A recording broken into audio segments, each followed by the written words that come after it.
একবারে দাম দেবেন। এই সন্ধ্যাবেলায় কোনো ছটফটানি নেই, এই সন্ধ্যাবেলায় কোনো চঞ্চলতা নেই। শাস্ত্র কি বলেছে দেখুন, এই সন্ধ্যাবেলায় তিনটে কাজ করতে নাই। বলবো না, বাদ দিয়ে দেবো মাইরা। এই সন্ধ্যাবেলায় তিনটে কাজ করতে নেই। কি কি? প্রথম শুনে নেবেন। এক নম্বর হচ্ছে এই সন্ধ্যাবেলায় কি কাজ করবেন না? এই সন্ধ্যাবেলায় খেতে নাই। এই যে সন্ধ্যাবেলায় প্রদীপ দেওয়া হচ্ছে মন্দিরে, দেখুন ঠিক সন্ধ্যাবেলা হচ্ছে, কিন্তু এই সময় খেতে নাই, এই সময় ঘুমাতে নাই, আর এই সময় বেশ ঠিক আছে একটু আরতি হয়ে যায়। হরিবল হরিবল হরিবল।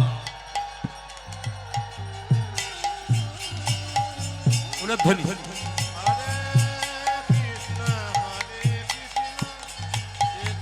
কৃষ্ণ হরে হরে হরে রাম হরে রাম রাম রাম হরে হরে ধ্বনি হরে কৃষ্ণ হরে কৃষ্ণ কৃষ্ণ কৃষ্ণ হরে হরে হরে রাম রাম রাম রাম হরে হরে হরে কৃষ্ণ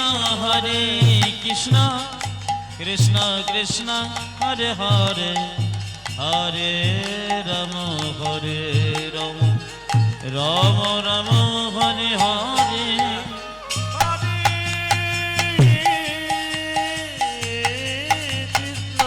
হরে কৃষ্ণ কৃষ্ণ কৃষ্ণ হরে হরে হরে রাম রাম রাম রাম হরে হরে হরে হরে রাধে রাধে। ধ্বনি সবাই ভক্তি ভরে। কৃষ্ণ হরে কৃষ্ণ কৃষ্ণ কৃষ্ণ হরে হরে হরে রাম রাম রাম রাম হরে হরে হরে কৃষ্ণ হরে কৃষ্ণ কৃষ্ণ কৃষ্ণ হরে হরে হরে রাম রাম রাম রাম হরে হরে হরে কৃষ্ণ কৃষ্ণ কৃষ্ণ কৃষ্ণ হরে হরে হরে রাম রাম রাম রাম হরে হরে হরে কৃষ্ণ কৃষ্ণ কৃষ্ণ হরে হরে হরে রাম রাম রাম হরে হরে। এই সন্ধ্যাবেলায় বলুন নিতাই গৌর হরি হরি হরি বল। যে কথাটি আপনাদের বলছিলাম মন দিয়ে শুনবেন মায়েরা, সন্ধ্যাবেলায় তিনটে কাজ করতে নেই। এইদিকে সন্ধ্যাবেলায় তিনটে কাজ করতে নেই। প্রথম কি? খেতে নেই। দ্বিতীয় কি? ঘুমাতে নেই। আর তৃতীয় কি? স্বামী স্ত্রীর সঙ্গ করতে নেই। শাস্ত্রটার নাম বলে দিই তাহলে বুঝতে পারবেন। যম সংহিতা। যতগুলো তত্ত্ব কথা বলবো, যতগুলো শাস্ত্র কথা বলবো, প্রত্যেকটা একটা প্রমাণ দিয়ে দিয়ে যাবো। সবাই শুনবেন। যম সংহিতা পরিষ্কার করে বলছে, সন্ধ্যাবেলায় কোনো বাচ্চা থেকে বয়স্ক পর্যন্ত কাউকে খেতে দেবেন না। যদি সন্ধ্যাবেলায় খায় তবে শরীরে তার ব্যাধি উৎপন্ন হয়। আচ্ছা একটু অপেক্ষা করতে হবে।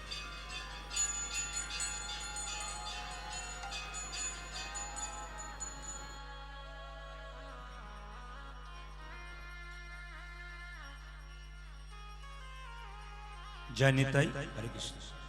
বেশ বেশ, হ্যাঁ সন্ধ্যাবেলায় খেলে কি হয় মায়েরা জোরে বলুন? শরীরে ব্যাধি হয়। যদি সুস্থ শরীরে আপনি খান তবে ব্যাধি হয়, অসুস্থ শরীরে যারা আছেন তাদের জন্য নয়। কিন্তু দ্বিতীয় হচ্ছে, সন্ধ্যাবেলায় কেউ যদি ঘুমায়, আপনি ক্লান্ত হয়ে এসেছেন, সন্ধ্যা হয়ে গেছে, আপনার বাড়ির লোকের উচিত আপনাকে একটু উঠিয়ে দেওয়া। যদি আপনি অসুস্থ থাকেন তাহলে আপনি ঘুমাবেন অবশ্যই, কিন্তু আপনি সামর্থ্যবান যদি হন, আপনার শরীরে সুস্থ থাকে, আপনি ঘুমাবেন না। কেন? সন্ধ্যাবেলায় ঘুমালে দারিদ্রতা বৃদ্ধি পায়। সন্ধ্যাবেলায় ঘুমালে দারিদ্রতা বৃদ্ধি পায়। আর 3 নম্বর হচ্ছে, সন্ধ্যাবেলায় স্বামী স্ত্রীর সঙ্গ করতে নেই। শাস্ত্রের প্রমাণ কোথায়? কশ্যপ মুনির 2টো স্ত্রী ছিল, একটা দিতি একটা অদিতি। একজন দিল দেব সন্তান জন্ম, একজন দিল অসুর সন্তান জন্ম। মায়েরা কেন বলুন তো? তাদের মধ্যে একজন তার স্বামীকে সন্ধ্যাবেলায় বিছানায় নিয়ে গিয়ে আনন্দ করেছিল, সঙ্গ করেছিল, অসুর সন্তানের জন্ম দিল। আর একজন নিয়মের মধ্যে চলেছিল, দেব সন্তান জন্ম দিয়েছিল। আজকে আমাদের সমাজে আচার নেই, বিচার নেই, অনাচার চলছে। এই জন্য তো আমরা আজগুবি সন্তানের জন্ম দিচ্ছি। এই জন্য কীর্তন শুনতে আসতে হয়, আচারগুলো শিখতে হয়, কেমন ভাবে চলবেন, কেমন ভাবে বলবেন, আপনার জীবন সুন্দর হবে। আপনি যে পথে চলছেন তার চাইতে জীবন সুন্দর হবে যদি আপনি কথাগুলো নিতে পারেন। আসুন মহাপ্রভুর কথা বলতে বলতে আমরা যাই। শ্রী গৌরাঙ্গ প্রেমের ঠাকুর প্রেম বিলাতে এলো নদী যায়। শ্রী গৌরাঙ্গ প্রেমের ঠাকুর প্রেমে বিলাতে এলো নদী। গৌরাঙ্গ প্রেমের ঠাকুর প্রেম বিলাতে এলো নদী যায়। শ্রী গৌরাঙ্গ প্রেমের ঠাকুর প্রেম বিলাতে এলো নদিয়া। রাধা প্রেমে করা তনু, রাধা প্রেমে করা তনু, রাধা প্রেমে করা তনু, আজ রাধা প্রেমে গোরা তনু, অন্তরে যার শ্যামরাই রাই। রাধা প্রেমে করা তনু, অন্তরে জড়ি শ্যামল। রাধা প্রেমে করা তনু, অন্তরে যার শ্যামরাই আজ রাধা প্রেমে গোরা তনু, অন্তরে যার শ্যামরাই। শ্রী গৌরাঙ্গ প্রেমের ঠাকুর প্রেম বিলাতে এলো নদী যায়। শ্রী গৌরাঙ্গ প্রেমের ঠাকুর প্রেমে বিলাতে এলো নদী। গৌরাঙ্গ প্রেমের ঠাকুর প্রেম বিলাতে এলো নদী যায়। শ্রী গৌরাঙ্গ প্রেমের ঠাকুর প্রেম বিলাতে এলো নদী। আজকে কীর্তনের মাধ্যমে আপনার সাধু সঙ্গ, এদিকে এদিকে এদিকে এদিকে এদিকে এদিকে, আজকে কীর্তনের মাধ্যমে আপনার সাধু সঙ্গ করতে এসছেন, কিন্তু সাধু কই? আপনার সাধু সঙ্গ করতে এসছেন, কই সাধু দেখতে পেলাম না তো। না না, সাধু তো আপনারা। এখানে যারা কীর্তন শুনছেন তারা তো প্রত্যেকেই সাধু। ও মায়েরা, সাধু সাজতে গেলে 1000 টাকা দোকানে নিয়ে চলে যান, একটা পোশাক কিনতে পাবেন, চাদর কিনতে পাবেন, তিলক কিনতে পাবেন, মালা কিনতে পাবেন। আপনি কি সাধু হয়ে যাবেন? বাইরে সাজালে সাধু নয়, ভেতরটাকে সাজাতে হবে। যার ভেতর ভালো পৃথিবীতে সে সব চাইতে ভালো, আর যার ভেতর ভালো নয় তার বাইরে ভালো দেখে কোনো লাভ নাই।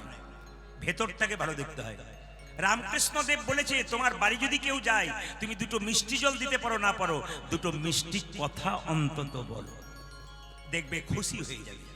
এই জন্য বাড়িতে কেউ গেলে মিষ্টি জল নাও দিতে পারেন, কিন্তু দুটো মিষ্টি কথা কিন্তু আপনাকে বলতে হবে, ভেতরটা আপনার পরিষ্কার থাকবে।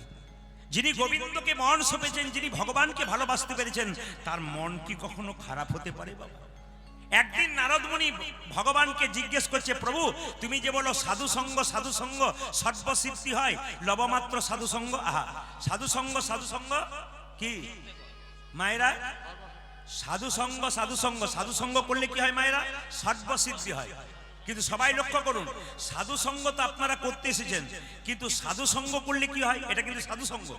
এই জায়গায় কীর্তন আসরে বসছেন, এটা সাধু সঙ্গ। নারদ জিজ্ঞেস করছে ভগবানকে, প্রভু সাধু সঙ্গ করলে কি হয়? ভগবান বলছে, নারদ এখান থেকে 1 কিলোমিটার দূরে যাও, যাকে প্রথম দেখবে তাকে জিজ্ঞেস করবে সাধু সঙ্গ করলে কি হয়। নারদ 1 কিলোমিটার দূরে গেছে, কাউকে দেখতে পেল না। কি দেখতে পেল?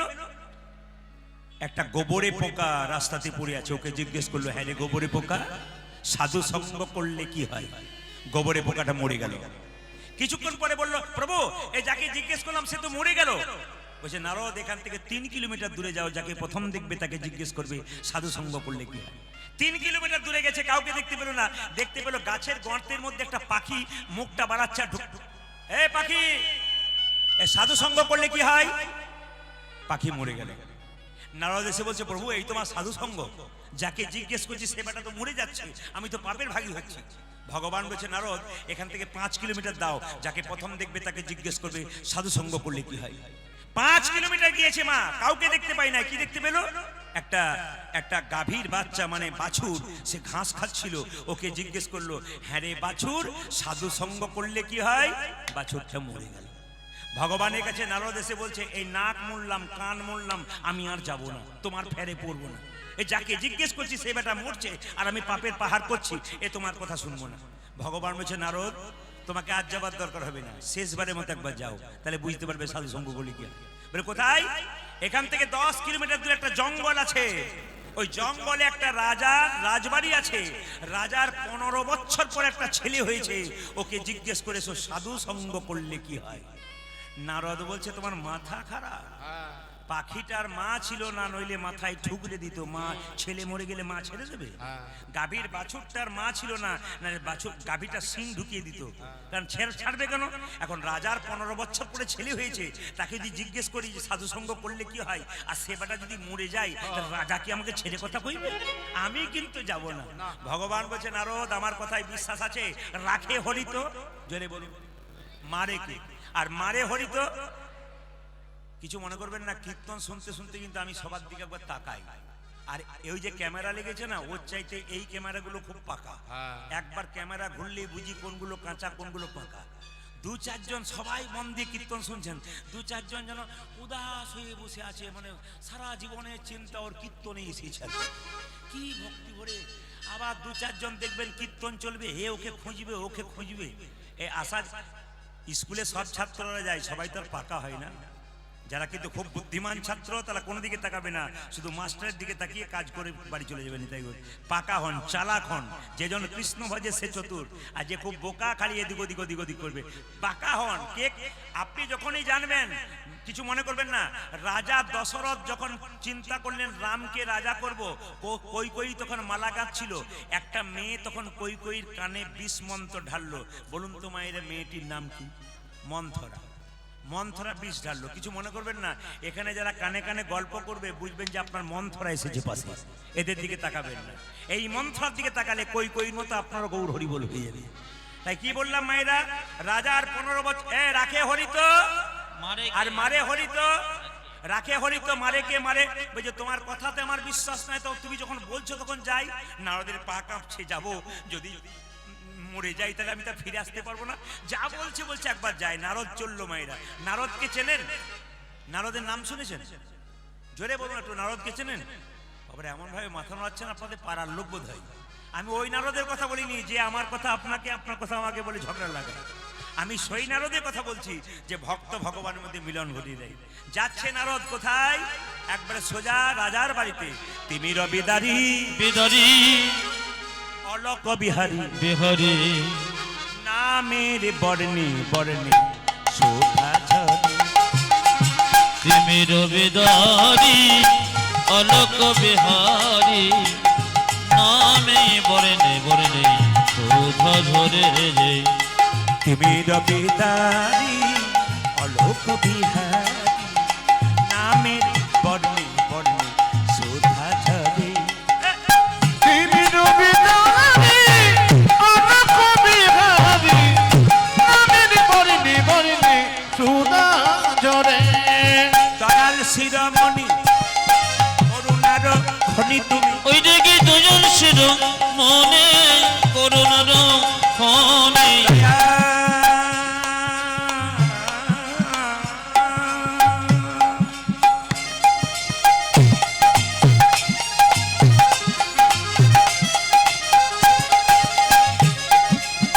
চলে যাই না, চলে যাই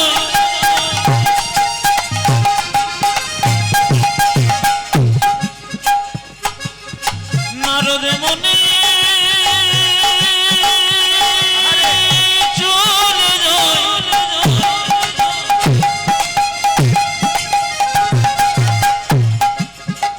চলে যাই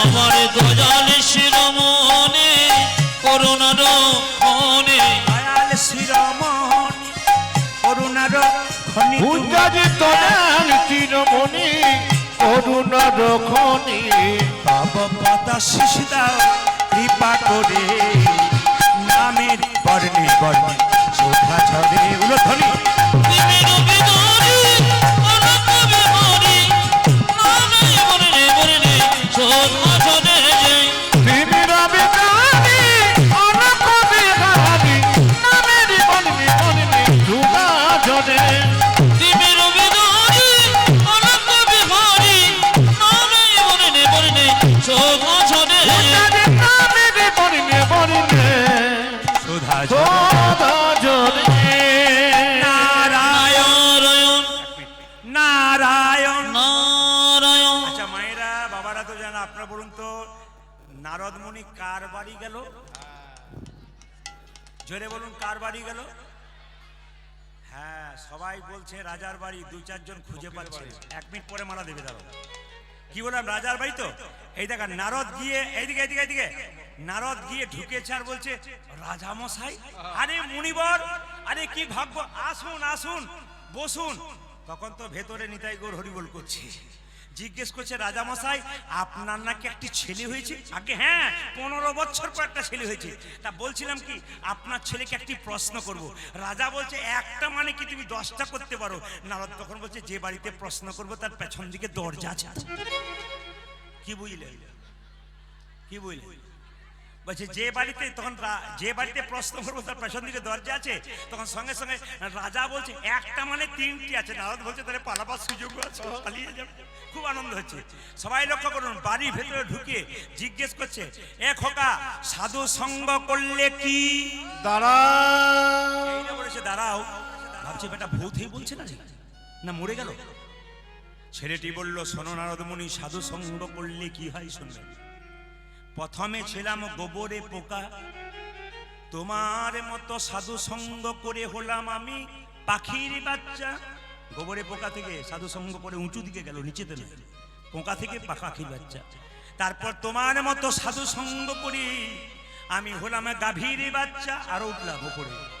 তারপরে তোমার মতো সাধু সঙ্গ করি আমি হলাম রাজার ঘরের বাচ্চা। আমি হলাম রাজার ঘরের বাচ্চা। এ জগতে যারা হরি কথা শোনে, সাধু সঙ্গ করে, যেমন তেমন রাজা নয়, পৃথিবীর রাজা ভগবান শ্রীকৃষ্ণের সন্তান হয়ে। সন্তান হয়ে যাও। আজকে যারা বসে আছেন পরিষ্কার জেনে নিন, সবাই কৃষ্ণের সন্তান। মানে আপনারা বসে আছেন জগৎপতি ভগবানের কাছে। একবারে নিজেকে চিন্তা করবেন, আমাদের পরমপিতা গোবিন্দ আছে, আমরা বসে বসে তার কথা শুনছি। আসুন, যখন শুনছেন তখন আপনাদের মন দিয়ে বলে দিই মায়েরা, একবারে সবাই বাবু হয়ে সন্ধ্যাবেলায় করজোরে বসুন। এটা তো সন্ধ্যা, এই সন্ধ্যাবেলায় একটু প্রার্থনা করতে হয়। তাই সবাই মিলে প্রেম সে বসে প্রভুর কাছে, বাবা শিবের কাছে, বাবা ভোলানাথ পঞ্চাননের মন্দির তো এখানে, একটু সবাই মিলে প্রভুর কাছে একটু বাবু হয়ে বসুন। সবাই বাবু হয়ে বসুন, সবাই বাবু হয়ে বসুন, একবারে করজোরে বসুন। এক মাথায় কাপড়টা নেবেন, সন্ধ্যাবেলায় প্রার্থনা করতে হয়। মন্দিরে গিয়ে প্রার্থনা করলে হৃদয় মন সন্তোষ। সবাই মিলে একসঙ্গে একসঙ্গে একসঙ্গে।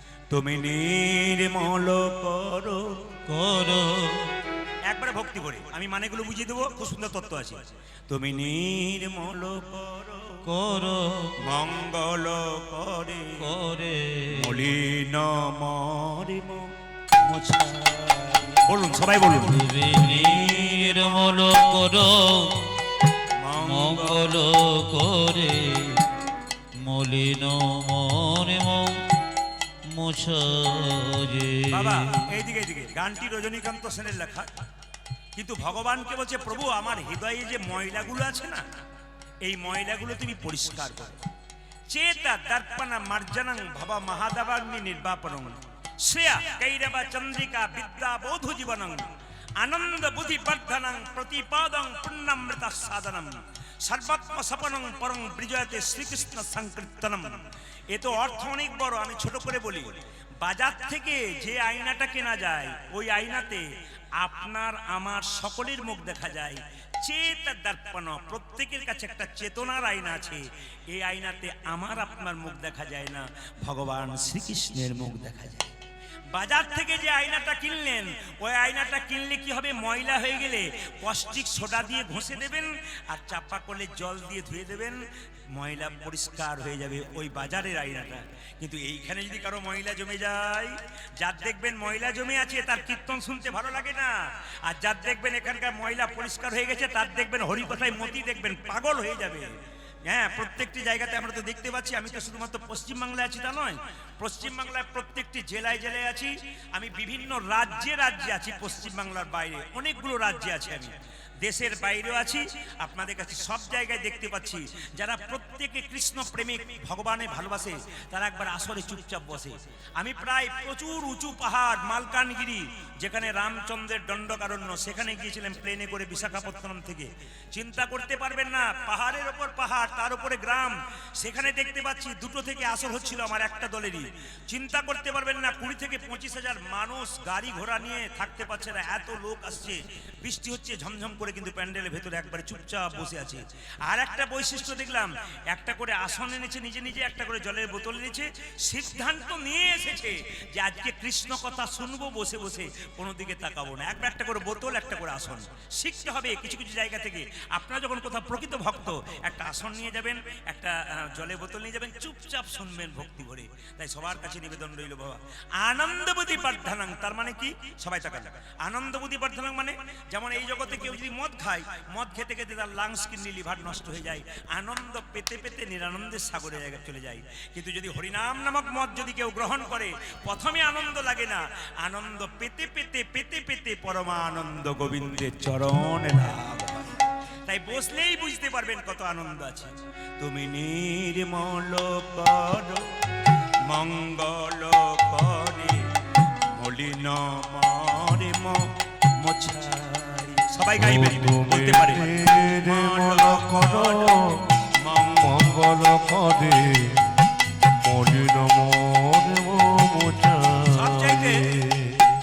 আপনার এলাকায় আমি বহু জায়গাতে গান করেছি, মানে বিভিন্ন দক্ষিণ চব্বিশ পরগনাতে। মাইক সেট যদি বলতে হতো দাদা, দারুণ, এবং চালায় দারুণ, অতীব ভদ্র মানুষ, এত ভালো মানুষ, হাসি হাসি মুখ, আর খুব সুন্দর। ওনার জন্য একটা তালি দিন, খুব সুন্দর মাইক। আমি গোটা একবারে গমগম কমিয়ে দিচ্ছি, গোটা জায়গাগুলো সুন্দর, একবার সুন্দর সুন্দর। তুমি নির্মল কর মঙ্গল করে, মলিন মরে মোছাই।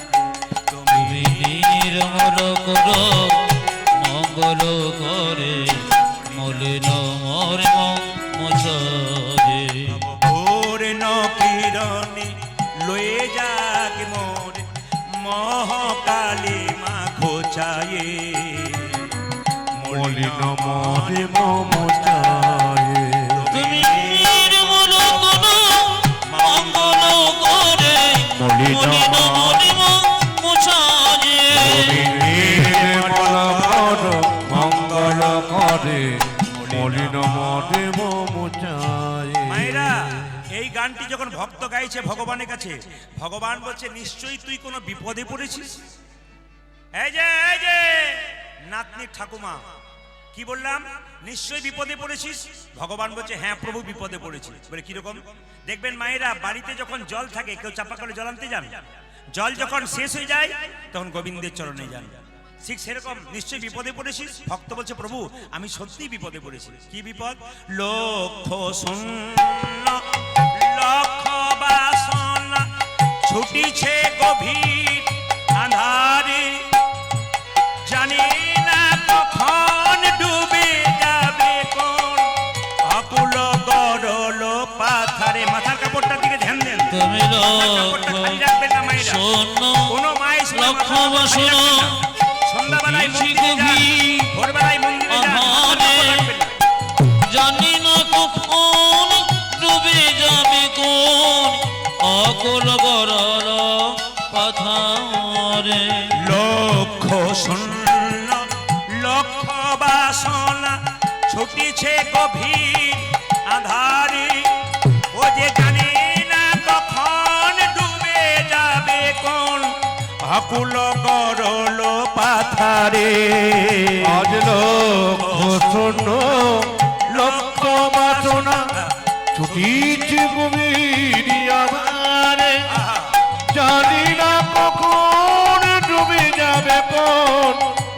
অকুল গরণ পাথারে মায়েরা, খুব সুন্দর ব্যাখ্যা আছে। লক্ষ্য শূন্য লক্ষ্য বাসনা। আপনি এই পূর্ব চন্দনেশ্বর থেকে আপনি ধসা যাচ্ছেন, কথা মানে বললাম, হঠাৎ আপনি মাঝখানে একটা মন্দির দেখতে পেলেন। সেই মন্দিরটা ধরুন ভগবানের মন্দির। ভগবানের মন্দিরে কি কি বললেন? গাড়ি দাও, বাড়ি দাও, মেয়ের বিয়ে দাও, ছেলের চাকরি দাও, লক্ষ লক্ষ বাসনা, এই দাও, সেই দাও, ওই দাও। কিন্তু মন্দির ফেটে যে ভগবানের মাথায় জল পড়ছে, এই দিকে লক্ষ্য নাই। তোমার প্রতি লক্ষ্য শূন্য, তোমার কাছে লক্ষ লক্ষ বাসনা। আপনি যে মালিকের অধীনে কাজ করবেন, মালিক কি শুধু আপনার কথা ভাববে? আপনি কি মালিকের কথা ভাববেন না? আমরা শুধু ভগবানকে চেয়ে যাই, কিন্তু ভগবানের কথা ভাবতে পারি না। সবাই লক্ষ্য করুন, লক্ষ্য শূন্য লক্ষ বাসনা, ছুটিছে গভীর আঁধারে, জানি না কখন ডুবে যাবে কোন অকুল গরল পাথারে। তুমি লক্ষ্য শূন্য লক্ষ্য বাসনা, ছুটিছে গভীর আঁধারে, জানি না কখন ডুবে যাবে কোন অকুল গরল পাথারে। আজ লক্ষ্য শূন্য লক্ষ্য বাসনা, ছুটিছি গভীর আধারে, ও যে জানি না কখন ডুবে যাবে কোন অকুল গরণ পাথারে। তুমি বিশ্ব বিপদ হন, প্রভু দাঁড়াও রোধিয়া পন্থা। তুমি বিশ্ব বিপদ অন্ত, প্রভু দ্বারা রুদিব পন্ত। অবশি চরণ তলে লইয়ে সমর মর্ত বাসনা ঘুচায়ে। মলিন মলিন মুছায়ে, ও তুমি নির্মল পার মঙ্গল পানি, মলিন মলিন মুছায়ে। নির্মল করো মঙ্গল করে, মলিন মলিন মুছায়ে। ও তুমি নির্মল পার মঙ্গল পানি, মলিন মলিন মুছায়ে। ভগবান বলল, তুই আমাকে বাবা বললি কেন? বলছে তুমি সত্যি বিশ্ব পিতা, সবার পিতা। পিতার চরণ তলে বসে আছেন আপনারা, পিতা। তো সঙ্গে সঙ্গে ভগবান বলল, তুই যে আমাকে পিতা বললি, তুই আমাকে দেখতে পাস? আচ্ছা বাবা, ভগবানকে বাবা বললাম কেন? একটা প্রমাণ দিয়ে দিই। এখান থেকে আপনি চন্দনেশ্বর থেকে আপনি যাচ্ছেন ধসা, মাঝ রাস্তায় একটা পুকুর দেখতে পেলেন, আর পুকুরের দিকে তাকাতে গিয়ে দেখলেন কারো একটা বাচ্চা জলের মধ্যে পড়ে গেল। আপনি কি করবেন? আরে কার ছেলে গো, কার ছেলে গো, এই জলে পড়ে গেল, জলে পড়ে গেল। সেই ছেলে যদি অন্য কারণ হয় আপনার হয়, ওই ছেলে যদি অন্য লোকের না হয় আপনার ছেলে হয়, আপনি কাউকে ডাকবেন? নিজেই জলে ঝাঁপিয়ে পড়বেন। ভগবানকে ভক্ত বলছে, প্রভু অন্ধকার মায়ার সাগরে শুধু আমার আমার করে মরলাম, তোমার বলতে পারলাম না। আমার গাড়ি, আমার বাড়ি, আমার টাকা, আমার পয়সা, এই নিয়ে মেতে রইলাম, তোমার কোনোদিন বলতে পারলাম না। চিরকাল শুধু আমার বলে গেলাম। এই অন্ধকার মায়ার সাগরে আমি হাবুডুবু খাচ্ছি, আমাকে এখান থেকে উদ্ধার করো। ভগবান বলছে, তুই যদি আমাকে বাবা বললি, তুই কি দেখতে পাস আমি কোথায় আছি? আগে জানতাম না গো তুমি কোথায় থাকো, তবে কীর্তন শুনে শুনে জানতে পারলাম তুমি কোথায় নেই। তুমি কোথায় আছো জানো? আছো অনলোয়নীলে চিরনাভনীলে, ওধার সলিলে বহনে, আছো পিটপিলতায় জলদের গায়, শশী তারকায় তপনে। আছয়নল অনিলে চিরন ভনিলে, ধৌর শনিলে গহনে, আছো বিডবি লতাই জলদের গায়, শশী তারকায় তপনে। দেখুন কোথায় কোথায় আছে, আকাশ বাতাস চন্দ্র সূর্য সব জায়গায় আছে। আছো অনলোয়নীলে চিরনাভনীলে, ওধার সলিলে বহনে, আছো পিটপিলতায় জলদের গায়, শশী তারকায় তপনে। আচয়ন লোজনে চিরনবনে, উদন চলনে গহনে, আচবিত পিলতায় জলদের গায়, শশী তারকায় তপনে। ভগবানকে কোনদিন দেখেছেন? কেন দেখতে পান নাই? এই গানটাতে বলছি, আমি তোমাকে দেখবার চেষ্টা করি, দেখতে পাই না কেন জানো? নয়নে বসন বাঁধিয়া বসে আঁধারে মরি গো কাঁদি যায়। আমি নয়নে বসন বাঁধিয়া বসিয়া ধরে মরিব কাঁদিয়া। এই গানগুলোর মধ্যে কত প্রেম, এই গানগুলো কত প্রেম আছে। নয়নে বসন বাঁধিয়া, আপনারা যারা কীর্তন, এই যে এই যে এই যে চম্পালতির মা এইদিকে কি বললাম, আমরা সবাই চোখে কাপড় বেঁধে বসে আছি। আপনি কি দেখতে পাচ্ছেন আমার চোখে কাপড় আছে না? আমি দেখতে পাচ্ছি। এই কাপড়টা নাম হচ্ছে মায়া, মায়ার কাপড়। মায়া কাকে বলে? এইদিকে দেখবেন, যে গাড়িতে আমি এসেছি সেই গাড়ির কাঁচটা কালো। আমি ভেতরে বসে বাইরের লোককে দেখতে পাবো, বাইরের লোক কিন্তু আমাকে দেখতে পাবে না। তাহলে কালো কাঁচটা হচ্ছে মায়া, ওটা সরালেই আমার সঙ্গে আপনার দেখা হবে। ভগবান কালো কাঁচের ভেতরে থাকেন, তিনি আমাদের দেখতে পান, আমরা তাকে দেখতে পাই না। এইটা হচ্ছে মায়া। আর মায়া কাকে বলে? মা, আপনাদের গ্রাম্য এলাকা পূর্ব চন্দনেশ্বর হতে পারে এমন পুকুর আছে যেখানে পানা আছে, মায়েরা বাসন ধুতে গেলেন, পানাটাকে সরিয়ে দিলেন, নাকি আবার পানা চলে এলো, আবার সরিয়ে দিলেন, আবার পানা চলে এলো। পণ্ডিত বললো অত কথার দরকার কি, এক কাজ করো না, একটা বাঁশের বেড়া দিয়ে দাও, ব্যাস পানা আর আসবে না। রামকৃষ্ণদেব বলল, সংসার রূপ পুকুরে মায়া নামক পানাকে আটকাতে গেলে ভক্তির বাঁশের বেড়া দিয়ে দাও, আর মায়া আসবে না। আর মায়া কাকে বলে? এই যে রামচন্দ্র, লক্ষ্মণ এবং সীতা তিনজনে বনে যাচ্ছে, আগে যাচ্ছে রাম, মাঝে যাচ্ছে সীতা, পেছনে যাচ্ছে লক্ষ্মণ। লক্ষ্মণ বারবার রাম দেখবো, রাম দেখবো, রাম দেখবো চেষ্টা করছে, কিন্তু রামকে দেখতে পাচ্ছে না। কেন? মাঝখানে সীতা নামক মায়াটি আছে। আমি নয়নে বসন বাঁধিয়া বসে আঁধারে মরি কাঁদি যায়। আমি নয়নে বসন বাঁধিয়া বসে আঁধারে মরিব কাঁদিয়া। আমি নয়নে বসন বাঁধিয়া বসে আঁধারে মরি গো কাঁদি যায়। আমি নয়নে বসন বাঁধিয়া বসিয়া ধরে মরিব কাঁদিয়া। আমি দেখি নাই কিছু, বুঝি নাই কিছু, দাও হে দেখায়ে। উলধ্বনি, উলধ্বনি। দেখো মলিন মরিব মুছায়ে। তুমি নির্মলা পদ মঙ্গল পদে মলিন মরিব মুছায়ে। আজ নির্মল করো মঙ্গল করে মলিন মরিব মুছায়ে। ভোজন মলিন মরিব মুছায়ে। মলিন মরিব মুছায়ে। মলিন মরিব মুছায়ে। সবাই মিলে জোরে বলুন, রাধা রানী কি। বাহ, বাহ। এত জোরে জয় দেবেন যেন ধসা পর্যন্ত যায়। রাধা রানী কি। বেড়েছে আরো বাড়বে। শ্যাম সুন্দর কি, মদন মোহন কি, হরিবাসর কি, ঠান্ডা লাগছে কি। দেখলাম পরীক্ষা করে, যারা দেখলাম যে এরা সবে জয় আছে কিনা। হ্যাঁ হ্যাঁ, একবার যেরকম রাধা রানী কি, শ্যাম সুন্দর কি, মদন মোহন কি। আচ্ছা আচ্ছা আচ্ছা আচ্ছা আচ্ছা, কারা কারা দীক্ষা নিয়েছেন, গুরু মন্ত্র নিয়েছেন, হাত তুলুন, হাত তুলুন। বেশ, নামান। আমি জানি আস্তে।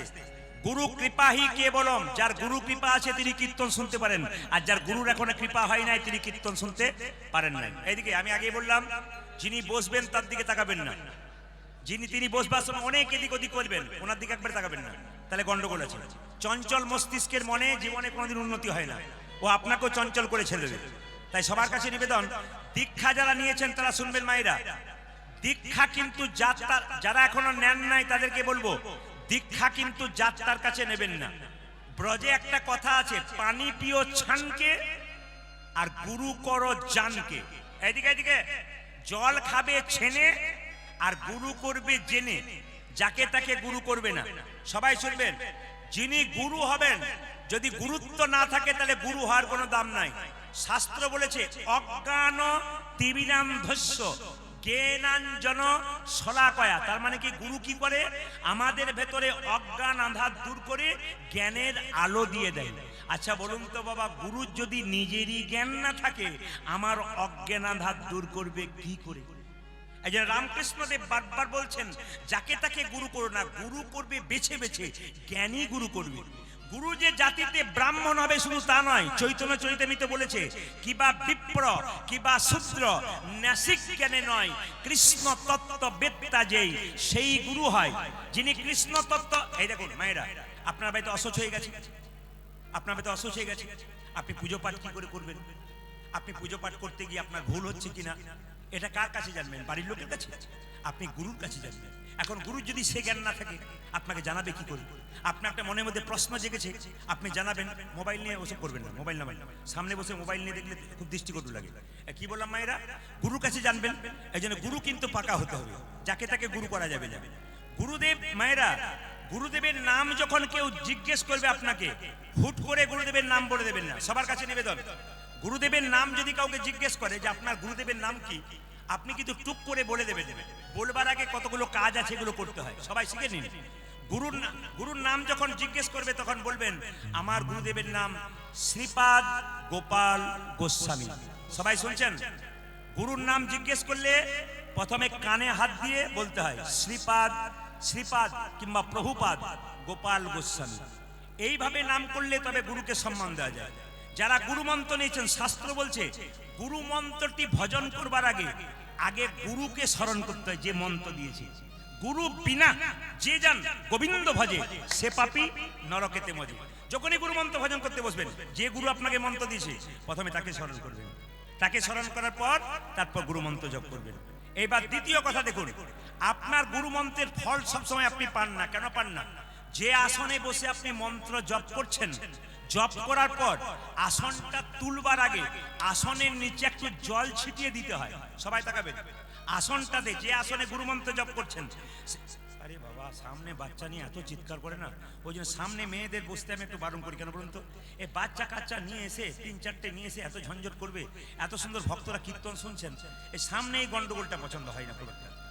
আপনারা বসবেন তো স্থির হয়ে বসবেন, গল্প করলে কিন্তু নিতাই গৌর হরি বল। 4-5টা বাচ্চাকে নিয়ে বসে আছেন, বসুন, বসবেন অবশ্যই, বাচ্চাদের কীর্তন শোনাবেন, লাভ আছে, কিন্তু মন দিয়ে শুনবেন। কি বললাম মায়েরা? যে গুরুমন্ত্র জপ করবার সময় যে আসনে বসে আপনি গুরুমন্ত্র জপ করবেন, সেই আসনটা যখন তুলবেন আসনের নিচে একটু জল দিয়ে দেবেন। জল দেবার পর সেই জলটা চোখে মুখে নিয়ে হরে কৃষ্ণ মহামন্ত্র বলে আপনি উঠবেন। তাহলে আপনি যে মন্ত্রটা ভজন করলেন সেই মন্ত্রটা ফল পাকাপাকি নিলেন, নইলে মন্ত্রটা ইন্দ্রদেব চুরি করে নিতে পারে। শিখে নেবেন একবারে। এগুলো যে শিখতে পারেন তাহলে আপনার গুরুমন্ত্র জপ করা ঠিক হচ্ছে, নাহলে কিন্তু আপনার বেকার হয়ে যাচ্ছে।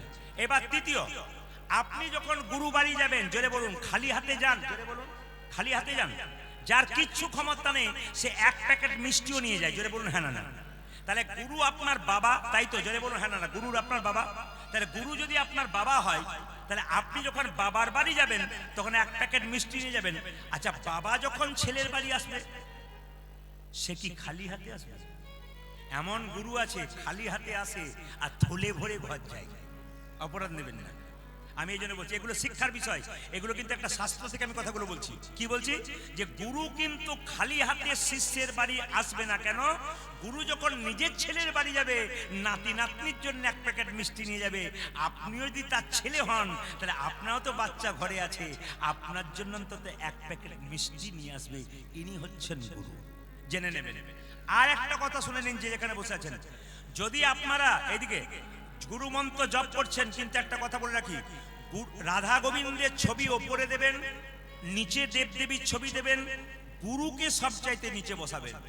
অনেক বাড়িতে আমাদের বাসা, আমি গিয়ে টুক করে তাকিয়ে দেখে নি এরা কি করেছে। দেখেছি রাধা কৃষ্ণের ছবি, তার পাশেই গুরুদেবের ছবি। সম্পূর্ণ ভুল করছেন। রাধা কৃষ্ণের ছবি ওপরে, তার নিচে দেবদেবী রাখতে পারেন, তার নিচে গুরু, গুরু কিন্তু নিচে থাকবে। গোবিন্দের চরণে তুলসী পত্র দেবেন মায়েরা, রাধারানীর হাতে তুলসী পত্র দেবেন, কিন্তু গুরুদেবের বক্ষে দেবেন। খুব মাথায় রাখবেন, গুরুদেবের মাথায় তুলসী, গুরুদেবের বক্ষে তুলসী পত্র দেবেন। অন্য কোথাও কিন্তু তুলসী পত্র দেবেন না, পায়ে দেবেন না, তাহলে ভুল। একটু চন্দন দিয়ে বক্ষে দেবেন, গুরুকে প্রণাম করবেন প্রত্যেক দিন। তৃতীয় বলে রাখি, এইরকম গুরু যেন না হয়, একটু দেখে নিন। এইরকম গুরু হলে ত্যাগ করুন। রামকৃষ্ণদেবকে বলা হয়েছিল গুরু কি ত্যাগ করা যায়? ঠাকুর বলছে গুরু যদি গুরুর মতো না হয় সেই গুরুকে আপনি ত্যাগ করতে পারেন। যেমন প্রমাণ দিয়ে দিই, এমন এমন ব্যক্তি আছেন, এমন এমন মা আছেন, আমাদেরকে প্রশ্ন করেন গুরু আমাকে খারাপ উপদেশ দিয়েছে, কুউপদেশ দিয়েছে।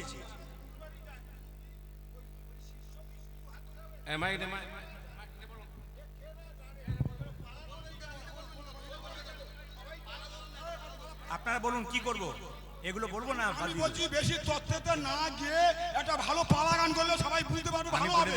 তত্ত্বেতে সময় কাটাতে হবে। এসকে মিউজিক যে ছেলেটি আছে তাকে আমি জিজ্ঞেস করলাম এখানে তত্ত্ব বেশি বলবো না পালা করব। উনি বললেন যে তত্ত্বের মধ্যে যাবেন। এবার আমি তো জানি না, সবাই জানে আমাকে আগে শিষ্য গুরুর বাড়ি গেলে শিষ্য কি শুধু হাতে যাবে? আপনি এদেরকে বলুন, আপনার কি বলছেন বলুন, আপনার হাত তুলে বলুন। এই যে ব্যক্তি আপনি বায়না করে নিয়েছেন, এই ভক্তদের জিজ্ঞেস করুন, বলুন বলুন, আপনার বলুন, এনাকে বলুন, এনার উপর আক্রমণ করুন, জোর আক্রমণ করেন আপনি, বলুন এনার পরে হাজারামি পেয়ে গেছে নাকি? হ্যাঁ, আসলে দাঁড়িয়ে এনারা একটা ভক্তরা বসে আছে এখানে, আপনি আমাকে আস্তে আস্তে ডেকে, যিনি ভদ্রলোক হবেন তিনি কি করবেন? আস্তে আস্তে ডেকে বলবেন বাবা এটা পালাতে নাকি বলছেন। যিনি ভদ্রলোক হবেন কমিটি আপনার। হ্যালো, এনারা যেটা বলছেন সেটা কি আপনার সিদ্ধান্ত না দাদা যেটা বলছেন সিদ্ধান্ত? কোনটা সিদ্ধান্ত? সিদ্ধান্ত কোনটা? সব বুঝলাম, কোনটা? বুদ্ধিমান দেখুন কি বলছে। এই দেখুন, বলুন বুদ্ধিমান বলুন, এই ব্যক্তি, যে দেখুন, ও কাকা, বুদ্ধিমান আসুন। বুদ্ধিমান ব্যক্তি আসুন, যিনি আসুন। হবেন তিনি আমাকে ডেকে বলবেন না কি বলছেন বাবা? তিনি বলুন। আমাকে ইশারা করে বলবেন। ওই পাবলিক এত তো ভক্ত আপনার পক্ষে আপনারা নেই, কথা শুনছেন? আপনি নিজে বলছেন এত তো ভক্ত আপনার পক্ষে নেই। তো দেখুন হাতে শ্রোতারা কি চাইছে, আপনি কি শ্রোতাকে উঠাতে চাইছেন? ওনাকে জিজ্ঞেস করুন শ্রোতাকে উঠাতে চাইছেন কি? রাধা রানী কি, শ্যাম সুন্দর কি, মদন মোহন কি? আচ্ছা, ওনার কথাতে আমি আর কিচ্ছু বলবো না, আমি শুধু লীলার মধ্যেই চলে যাব, একবার পাক্কা একবার লীলার মধ্যে চলে যাবো। ওনাকে ডেকে কারণ বলুন। এরকম এখানে আপনার আসুন, কমিটি আসুন। যারা আছেন এই সমস্ত লোককে আনেন কেন দাদা? এদেরকে এই জন্য এনেছেন কি? যিনি ভদ্রলোক হবেন তিনি কি করবেন? পাশে ডেকে আমাকে কানে কানে বলবেন নাকি বাবা, নাকি বলছেন? একবারে যিনি ভদ্রলোক, বাবা আপনি লীলাটা শুরু করে দিন, হতে পারে আমি সঙ্গে সঙ্গে তৈরি করে দিতাম লীলা, কারণ আমার তো ওইটাই তো দরকার, লীলাই তো আমি করি। কিন্তু কোনো কথাই নেই, একবার সঙ্গে সঙ্গে হতে বলতে শুরু করেছে ভাই আসি বাবা। এই জন্য আমি গান করতে কিছু কিছু জায়গা আছে আমি গান করতে আসি না, আমি তাকেই বলে দিচ্ছি কিছু কিছু জায়গা আছে, কারণ আমি পশ্চিমবাংলার প্রত্যেকটি জেলায় যাই, রাজ্যে যাই, আমার গানের অভাব নেই, প্রচুর গান, আমার কোনো গানের অভাব নেই আর কি। হ্যাঁ, যেমন রাধা রানী কি, শ্যাম সুন্দর কি। আচ্ছা বেশ ঠিক আছে, আপনাদের আর বলবো না, আমি তত্ত্বের মধ্যে যাব না, আমি লীলার মধ্যে চলে যাবো। ওদেরকে বলুন, তাহলে কমিটিকে ওনাকে বলুন, ডাকুন, ওনাকে ডেকে বলুন আপনারা। দাঁড়িয়ে বলুন কি বলছে দেখুন, কমিটি ডেকে বলুন, আপনি একজন দাঁড়ান। দাঁড়িয়ে বলুন, একজন দাঁড়ান, একজন দাঁড়িয়ে বলুন। দাঁড়িয়ে বলুন, ওদেরকে বলুন, ওদেরকে বলুন কি বলছে। বলছে তত্ত্বের মধ্যে না থাকলে পালিয়ে যাবো। এই যে কাকা কোথায় আছেন? কমিটি বসে আছেন, ওনাকে বোঝাতে পারছেন না ওই এই লোকটাকে? আসুন, এদিকে আসুন। একজন কমিটি এসে বলতে পারছেন না এখানে এসে? একজন দাদা আসুন, একজন ভাই আসুন, এখানে আসুন, একজন এখানে যারা বয়স্ক আছেন, বাবার আছেন, আসুন, জ্ঞানী লোক আছেন, আসুন যারা বলে গেলেন এদিকে বসুন, আসুন, বসুন। তিনজন ভাই, এদিকে বসুন। আসুন। ওনাদের ডাকুন, ডাকুন ভাই বসুন, ওনাদেরকে ডাকুন। ভাই বসুন।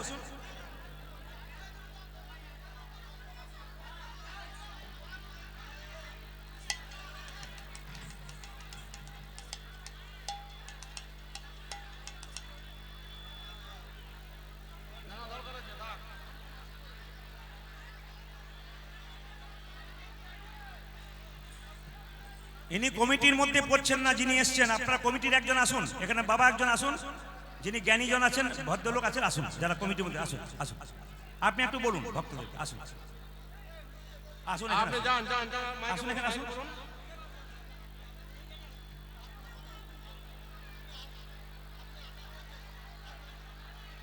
আরে আপনারা এই সমস্ত লোককে সুযোগ দেন কেন? তারা কি বলছে? আপনাদের আসরটা নষ্ট করার জন্য সব লোককে সুযোগ দেন কেন দাদা? যখন এলো তখন প্রতিবাদ করতে পারলেন না? না না, যখন এলো তখন কমিটি প্রতিবাদ করতে পারলেন ওখান থেকে যে এইসব লোকগুলোকে কিছু নিয়ে আসে।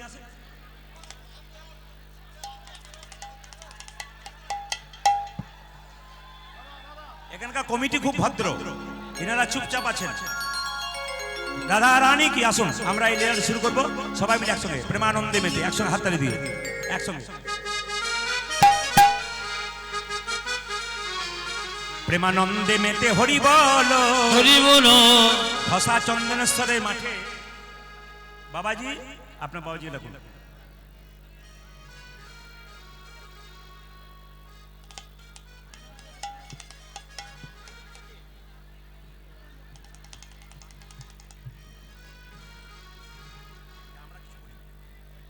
আমরা কমিটি থেকে কিছু বলিনি, আপনারা আমাদের ক্ষমা করবেন। দর্শক যেটা চাইবে সেটা হবে। দর্শক তত্ত্ব চাইছে, তত্ত্ব গান হবে।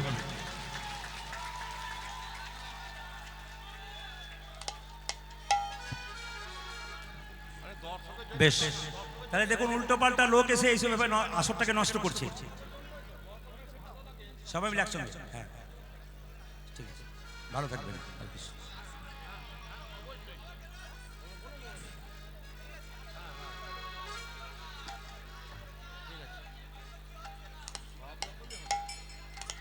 সবাই মিলে হাত তুলে একসঙ্গে, হাত তুলে একসঙ্গে।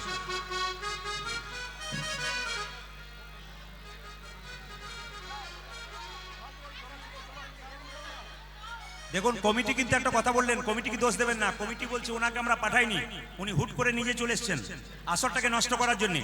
ওনাকে কিন্তু পাঠাইনি, আসরটাকে নষ্ট করার জন্য উনি চলে এসছেন এখানকে। উনি আসরটাকে নষ্ট করার জন্য এসছেন, ব্যাস ক্ষমা করে দেবেন ওনাকে। জগাই মাথা অনেক থাকে, হাত তুলুন। প্রেমানন্দে মেতে হরি বলো, প্রেমানন্দে মেতে হরি হরি বলো। বলো। আজকে এই ধসা চন্দনেশ্বরে হরি নামের বন্যা যে এলো, প্রেমানন্দে মেতে হরি বলো, হরি নামে বন্যা যে এলো। প্রেমানন্দে মেতে হরি বলো, হরি নামের বন্যা যে এলো। প্রেমানন্দে মেতে হরি বলো, হরি নামে বন্যা যে এলো। আমি আপনাদের এখানে জানি এদিকে তত্ত্ব শোনে, কারণ কি সুজিত তরফদার বলে এখানে একজন আছে কীর্তনিয়া, আমার খুব প্রিয়, খুব ভালোবাসার মানুষ, খুব ভালোবাসার ছেলে, আমাকে খুব সম্মান দেয়। উনার ওখানে এবছর তো কীর্তন হয়েছে, আপনারা দেখেছেন। একবারে শেষে 150টা লোক ছিল রবীন্দ্রসঙ্গীত গাইতে গাইতে, না কি বলছেন? সব শেষ, তার মানে কি তত্ত্ব গাইনি। ও আমাকে বললো বাবা একটু তত্ত্ব না দিলে কিন্তু কেউ থাকবে না। এটা হচ্ছে নিয়ম, মানে এলাকার কীর্তনিয়া তো, তারা তো জানে সব কিছু। ওকে আমি খুব ভালোবাসি নিজের ছেলের মতো। হাত তুলে প্রেমানন্দে মেতে হরি বলো, হরি নামের বন্যা যে এলো। প্রেমানন্দে মেতে হরি বলো, হরি নামে বন্যা যে এলো। প্রেমানন্দে মেতে হরি বলো, হরি নামের বন্যা যে এলো। ও প্রেমানন্দে মেতে হরি বলো, হরি নামে বন্যা যে এলো। এমন বন্যা দেখি নাই সূত্রতে তলাই, ডুবলো দেশের নর নারী জাতের বিচার নাই। এমন বন্যা দেখি নয়, শুকনো দিত নয়, ডুবিল দেশে নর নারী জাতের বিচার নয়। এমন বন্যা দেখি নাই শুকনোতে তলাই, ডুবলো দেশের নর নারী জাতের বিচার। এমন বন্যা দেখি নাই, শুকনো তলায় ডুবলো দেশের নর নারী জাতের বিচার নাই। হরি নাম আপনি যদি কাছে থাকেন তাহলে ওনাকে জেনে রাখা দরকার। একটা কথা বলি, পশ্চিমবাংলার প্রত্যেকটি জেলায় জেলায় যায়, সব জেলাতে গান কিন্তু সমান শোনে না। আপনি মুর্শিদাবাদ, নদিয়া, মালদা যান, ওখানে শুধু পদাবলী গাইতে হবে, পট পট পট পট সিরিয়াল পদাবলী, কোনো উল্টো পাল্টা মানে এদিক ওদিক তত্ত্ব চলবেই না, একবারে পদাবলীর উপরে। আবার ত্রিপুরা যান, শুধু রামায়ণ মহাভারতের কথা বলুন। এই জন্য বিভিন্ন জায়গাতে যেভাবে আমরা সব রকম সম্মান নিয়ে থাকি, আমাদের কাছে মালপত্র সব আছে, যা চাইবেন চাইবেন। যদি 10টা ভজন গাইতে যান, তো ভজন গিয়ে গিয়ে আসরটাকে শেষ করে দেবো। যা বলবেন মানে আমাদের কাছে কোনো আপত্তি নেই। আপনার যা চান, ভক্ত যা চাই, ভক্ত যা খাই, ভক্ত যা ভালোবাসে, সেটি কিন্তু ভগবানের সবচাইতে প্রিয় বস্তু হয়। হাত তুলে প্রেমানন্দে মেতে হরি বলো, হরি নামের বন্যা যে এলো। প্রেমানন্দে মেতে হরি বলো, হরি নামে বন্যা যে এলো। প্রেমানন্দে মেতে হরি বলো, হরি নামের বন্যা যে এলো। ও প্রেমানন্দে মেতে হরি বলো, হরি নামে বন্যা যে এলো। এমন বন্যা দেখি নাই শুকনাতে তলাই, ডুবলো দেশের নর নারী জাতের বিচার নাই। এমন বন্যা দেখি নয়, শুকনো দিত নয়, ডুবিল দেশে নর নারী জাতের বিচার নয়। এমন বন্যা দেখি নাই শুকনাতে তলাই, ডুবলো দেশের নর নারী জাতির বিচার। এমন বন্যা দেখি নাই, শুকনো তলায় ডুবলো দেশের নর নারী জাতের বিচার নাই। হিন্দুর ছেলে ডুবেছিল, একটা মুসলমানের ছেলে ডুবেছিল, কে ও? দেখো হরিদাস, দেখো হরিদাস, দেখো হরিদাস, কাজীর ছেলে সেও বুঝি ডুবলো। দেখো হরিদাস, দেখো হরিদাস, দেখো হরিদাসী কাজী ছেলে সেও বুঝি ডুবলো না। প্রেমানন্দে মেতে হরি বলো, হরি নামের বন্যা যে এলো। ও প্রেমানন্দে মেতে হরি বলো, হরি নামে বন্যা যে এলো। প্রেমানন্দে মেতে হরি বলো, হরি নামে বন্যা যে এলো। প্রেমানন্দে মেতে হরি বলো, হরি নামে বন্যা যে এলো। আনন্দেতে ভনে, নন্দেতে ভনে, সেই তো সকলই জানে, সকলই জানে, সর্বসিদ্ধি করতলে। করতলে কর। একসঙ্গে বলবেন মায়েরা, রাধে রাধে। আরো জোরসে বলনা পড়েগা, রাধে রাধে। আরো জোরে বলুন, রাধে রাধে। একটু চলুন আমরা বৃন্দাবনে যাই সবাই মিলে। চলো রে মন বৃন্দাবন ধাম, চলো রে মন বৃন্দাবন ধাম, রতি যা রাধে রাধে নাম। একটা কথা আমি বলি, সবার সামনে বলে দিই, আমার আসলে এরকম কোনোদিন হয় না। দক্ষিণ চব্বিশ পরগনার একবারে কি বলে যেদিকে মাতলা নদী ওইদিকে একটা আসরে হয়েছিল, সন্দেশখালী ওইদিকে একটা আসরে এক ব্যক্তি করেছিল। তো কমিটি সেই ব্যক্তিকে এমন ঠান্ডা করেছে যে ওই ব্যক্তি হরিবাসর কোনোদিন পৌঁছতে পারে না। কিন্তু ওই হরিবাসর আমাকে ওই পর থেকে আজকে 5 বছর ধরে একরকম ফোন করছেন, বাবা আপনি এসেছিলেন, এত লোক আর লোক হচ্ছে না, সরি আপনাকে আসতে হবে। কিন্তু আমি এখনো পর্যন্ত ওনাদেরকে কথা দিই, এখনো পর্যন্ত কথা দিই আমি যাব। কেন? আমার যেখানে মন ডিস্টার্ব হয়ে যায় সেখানে কিন্তু আমি কোনোদিন আসি না। এই জন্য বারবার বলবো কমিটি যারা আছেন ওনাকে ভদ্রভাবে ভালোভাবে বোঝাবেন যে তুমি বাবা হয়েছো, তোমার একটা ছেলে আছে বা দুটো ছেলে আছে। তুমি যদি এরকম উগ্র মেজাজি হও তা তোমার ছেলের কাছ তোমার কাছ থেকে কি শিখছে ওটা ওনাকে বলবেন। যে হাজার হাজার মানুষের খাবার জিনিসকে মুখ থেকে কেড়ে নিচ্ছ তুমি, তুমি কত বড় ভালো তুমি একটু বিচার করে দেবো। এগুলো খাবার তো ভালো ভালো খাবার কেড়ে নিচ্ছে, মানে আপনাদেরকে ভালো খাবার দেওয়া হচ্ছে, কেড়ে নেবার চেষ্টা করছে। তো যাই হোক, আমি ঈশ্বরের কাছে প্রার্থনা করলাম শুভবুদ্ধি উদয় হোক।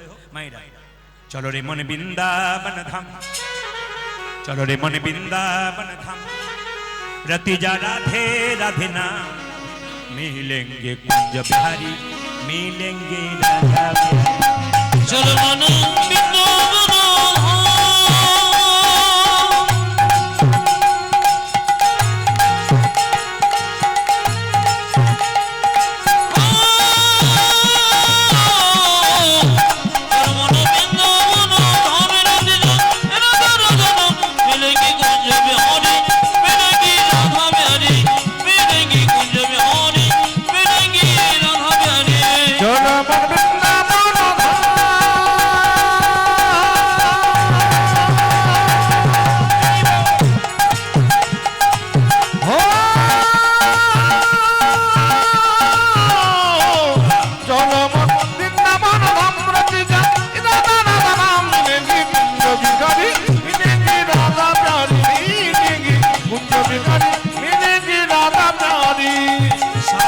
से प्रिय वृंदावन धाम है, सबसे मीठा मधुर राधा नाम है।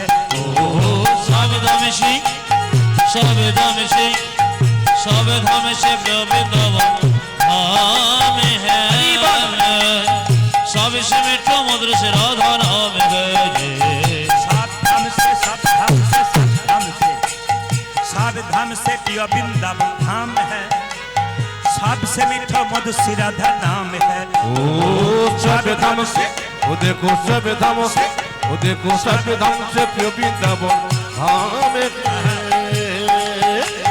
सबसे मीठा मधुर राधा नाम है।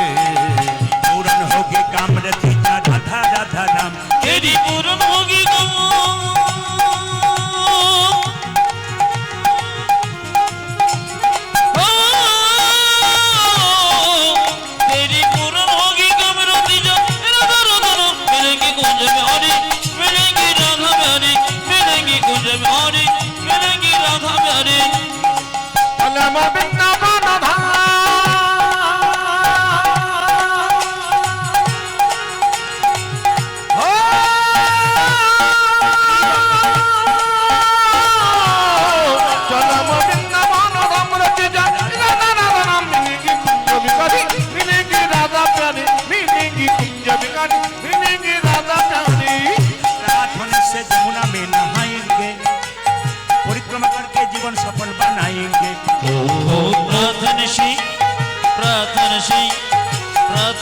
जमुना में नहाएंगे,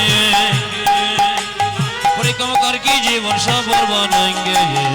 प्रार्थना से प्रार्थना से प्रार्थना से प्रार्थना से प्रार्थना से प्रार्थना से प्रार्थना से जमुना में नहाएंगे, परिक्रमा करके जीवन सफल बनाएंगे। ओ प्रार्थना से, ओ देखो प्रार्थना से, ओ देखो प्रार्थना से जमुना में नहाएंगे, परिक्रमा करके जीवन सफल बनाएंगे। तेरी पूर्ण होगी कामरती राधा राधा नाम, तेरी पूर्ण होगी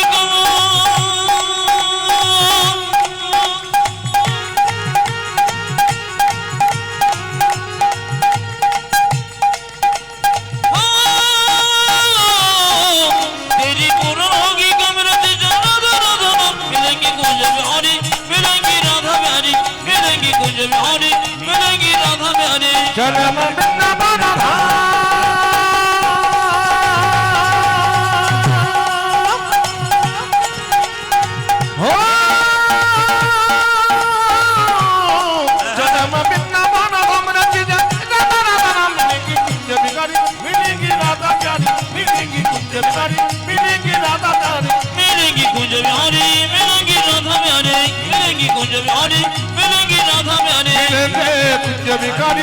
मिलेंगे राधा प्यारे। রাধা রানী কি জয় শ্যাম সুন্দর কি জয় মদন মোহন কি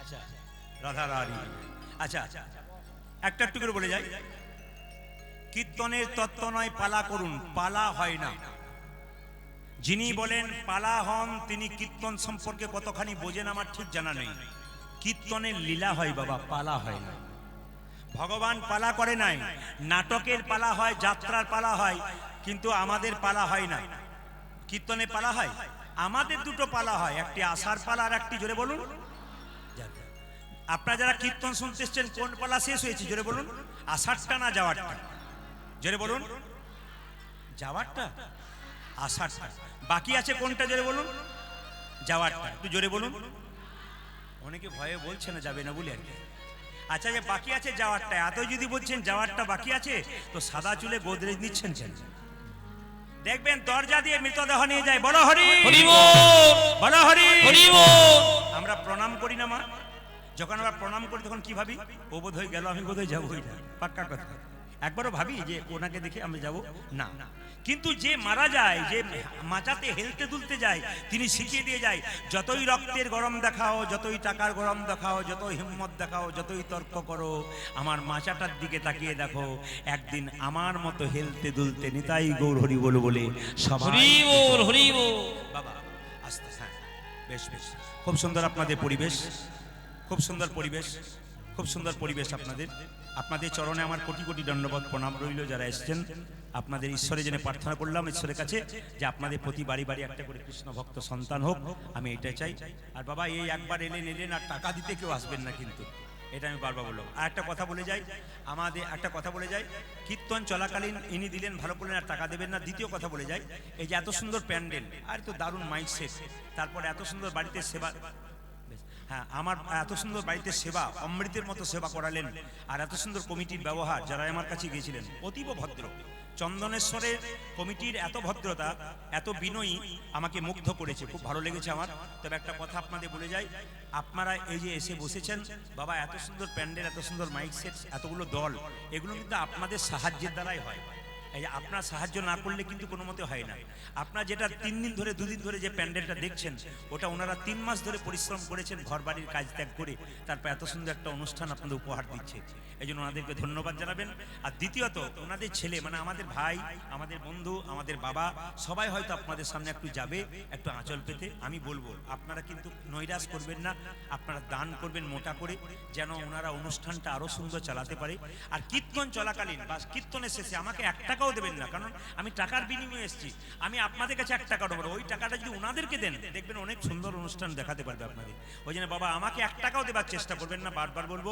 আমাদের ছেলেগুলো তৈরি হয়ে যাও আমাদের ছেলেগুলো ধীরে ধীরে আপনাদের কাছে নেবে লীলা শুনতে শুনতে তত্ত্ব শুনতে শুনতে আপনারা কিন্তু বের করে রাখবেন কান এখানে রাখবেন দান ওখানে দেবেন তবে একটা কথা এমন দেবেন না যেন টুংটাং আওয়াজ হয় এমন দেবেন যেন ভালো ভালো একটু দিতে পারেন ওনারা যেন খুশি হন যেরকম রাধা রানী কি শ্যাম সুন্দর কি মদন মোহন কি চন্দনেশ্বর কমিটি বৃন্দ কি চন্দনেশ্বর কমিটি বৃন্দ কি এই কমিটির ভদ্রতার জন্য একটা হাততালি দিন সবাই মিলে তাই গৌর হরি বল এবং আশীর্বাদ করে দিয়ে যাবেন আশীর্বাদ করে দিয়ে যাবেন আমরা সব সময় আসতে পারি না আশীর্বাদ করে দিয়ে যাবেন ওনাদেরকে ভগবানের কাছে যে যেন অনুষ্ঠান প্রত্যেক বছর আপনাদের সুন্দর উপহার দিতে পারে আমি এটাই চাইবো আসুন আজকে লীলাটির নাম মায়েরা সবাই লক্ষ্য করুন আপনারা গয়া কাশী বৃন্দাবন সব জায়গা গেছেন একটা জায়গা যাবেন কিন্তু সেই জায়গাটা কোথায় আমাদের বর্ধমান আমি তো বীরভূমে কিন্তু বর্ধমান জেলা শ্রীখণ্ড বলে একটা জায়গা আছে ওই শ্রীখণ্ডে দেখবেন গোপীনাথের মন্দির আছে সব জায়গাতে ভগবানের হাতে বাঁশি আছে কিন্তু ওখানে গিয়ে দেখতে পাবেন আপনারা চমকে যাবেন ওখানে ভগবানের হাতে অর্ধেকটা নাড়ু আছে এবং নাড়ুটা শুধু এই নাড়ু নয় মা পাথরের নাড়ু আছে ওই নাড়ুটা হলো কি করে একটা ছোট্ট রঘুনন্দন 5 বছর বয়সে গোপীনাথকে নাড়ু খাবে এই নাড়ু প্রসাদ আপনারা কীর্তনের শেষে কিন্তু আমার কাছ থেকে নিয়ে যাবেন কমিটি বৃন্দ যারা আছেন তাদেরকে যা বলেছি তাই করেছেন লুটের বাতাসা এনেছেন একটা কথা বলি 5 বছর বয়সে রঘুনন্দন গোপীনাথকে নাড়ু খাওয়াবে এই নাড়ু প্রসাদ আপনারা মায়েরা যারা নিয়ে যেতে পারবেন তাদের লাভ কি মায়েরা শেষে একটু কাপড়ে কোণে বেঁধে ভক্তি ভরে নিয়ে যাবেন বৃহস্পতিবার দিন বাচ্চাকে আজকে কিন্তু বুধবার কালকে সুযোগটা মিলেছে আপনাদের ভালো মিলেছে বৃহস্পতিবার দিন বাচ্চাকে স্নান করিয়ে তুলসী মন্দিরে জল ঢালিয়ে চুপ করে বসিয়ে এই বাতাসাটা যদি একটু তুলসী পাতা দিয়ে জয় গোপীনাথ বলে 3 বার কপালে ঠেকিয়ে বাচ্চাকে দেন, বাচ্চা শান্ত হবে, কৃষ্ণ ভক্ত হবে, বিদ্যায় মন যাবে। আমি বলি নাই, আপনারা গোপীনাথের জিনিস পড়ুন, যে শ্রীখণ্ডের গোপীনাথ দেখবেন পরিষ্কার করে আছে, কি ব্যাখ্যা করা আছে এইটাই, যে যদি এই শ্রীখণ্ডের বাতাসা কেউ যদি জয় গোপীনাথ, এখানে কিন্তু শ্রীখণ্ডই ধরতে হবে আজকে, এখানে শ্রীখণ্ডের গোপীনাথের লীলা হবে তো আজকে গোপীনাথের এই জায়গাটা গোপীনাথের জায়গা ধরতে হবে। এই প্রসাদটা গোপীনাথের প্রসাদ যদি ভক্তি ভরে নিতে পারেন, আপনার কাল সকালবেলায় স্নান করিয়ে বাচ্চাকে একটা তুলসী পত্র আর একটুখানি বাতাসা জয় গোপীনাথ বলে কপালে ঠেকিয়ে 3 বার দিয়ে মুখে দেবে। আপনারা বলবেন 1 বছর দেবেন, দেখবেন বাচ্চা একবারে সুস্থ সুন্দর হবে। কেন পরিষ্কার করে দিই, আপনারা লক্ষ্য করুন। 1 বছর দেবেন কেন? বুঝতে পারলাম। হ্যাঁ, আমাদের ছেলেরা যাচ্ছে, কিন্তু আমাদের ছেলেরা যাচ্ছে আজকে, কিন্তু আমি বীরভূমের নয়, আমি কিন্তু আজকে পূর্ব চন্দনেশ্বরে। কেন বলুন তো? এরা আমাকে ভালোবাসা দিয়েছে, আজকে আমি এখানে আছি, এখানে আমরা এখানকার মানুষ, এদেরকে দান দেবেন, শুনে নিন শুধু। আচ্ছা, 1 বছর দিতে হবে মায়েরা। তো বলবেন যে 1 বছর বাতাসা কি করে চলবে? আপনি বৃহস্পতিবার কালকে 1 কেজি বাতাসা কিনে বাড়িতে হরিলুট দিয়ে দেবেন, এই বাতাসাটা নিয়ে গিয়ে মিলিয়ে দেবেন ওতে, ব্যাস আপনি 1 বছর চালাবেন, একটু টুকরো করে দেবেন, আপনার কাজ আছে। আসুন আমরা লীলাটা শুরু করব। বাতাসা আপনার বাবারা যারা নেবেন তারা পকেটে কোণে নেবেন, আর মায়েরা যারা নেবেন তারা কিন্তু কাপড়ের কোণে নেবেন। যেরকম রাধা রানী কি, শ্যাম সুন্দর কি।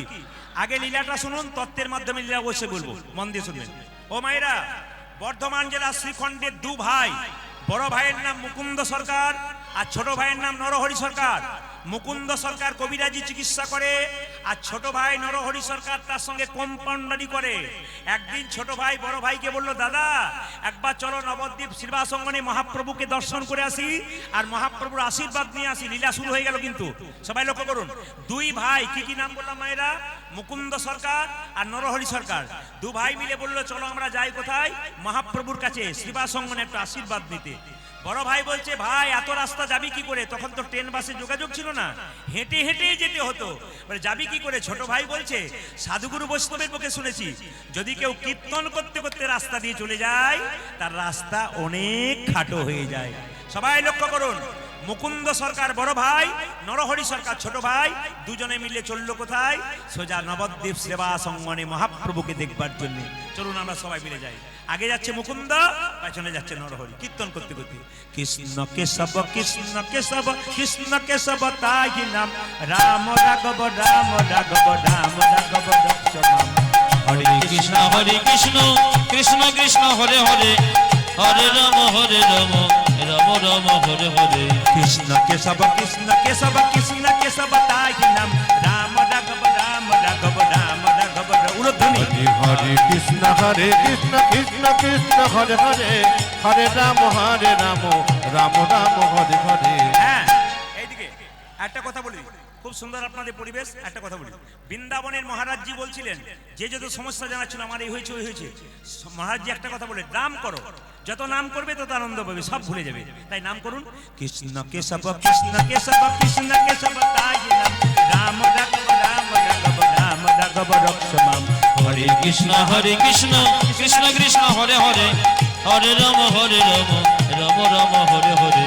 কৃষ্ণ কেশব কৃষ্ণ কেশব কৃষ্ণ কেশব তাহি নাম, রাম রাঘব রাম রাঘব রাম রাঘব রক্ষমাম। হরি বল। হরে কৃষ্ণ কৃষ্ণ কৃষ্ণ হরে হরে, হরে রাম রাম রাম হরে হরে। কৃষ্ণ কেশব কৃষ্ণ কেশব কৃষ্ণ কেশব তাই নাম, রাম রাঘব রাম রাঘব রাম রাঘব রক্ষমাম। কৃষ্ণ হে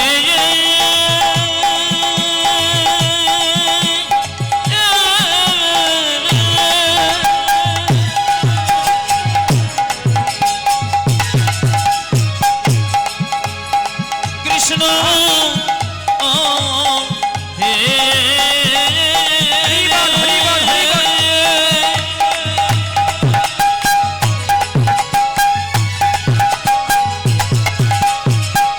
দেখো দাওয়া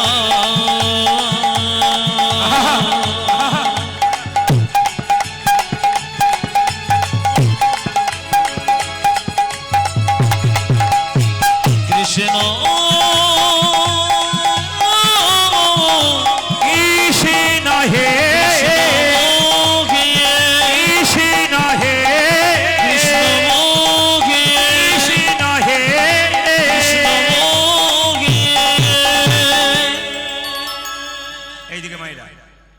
আমি একটু আগে বললাম দু ভাই গিয়েছিল, তাই তো?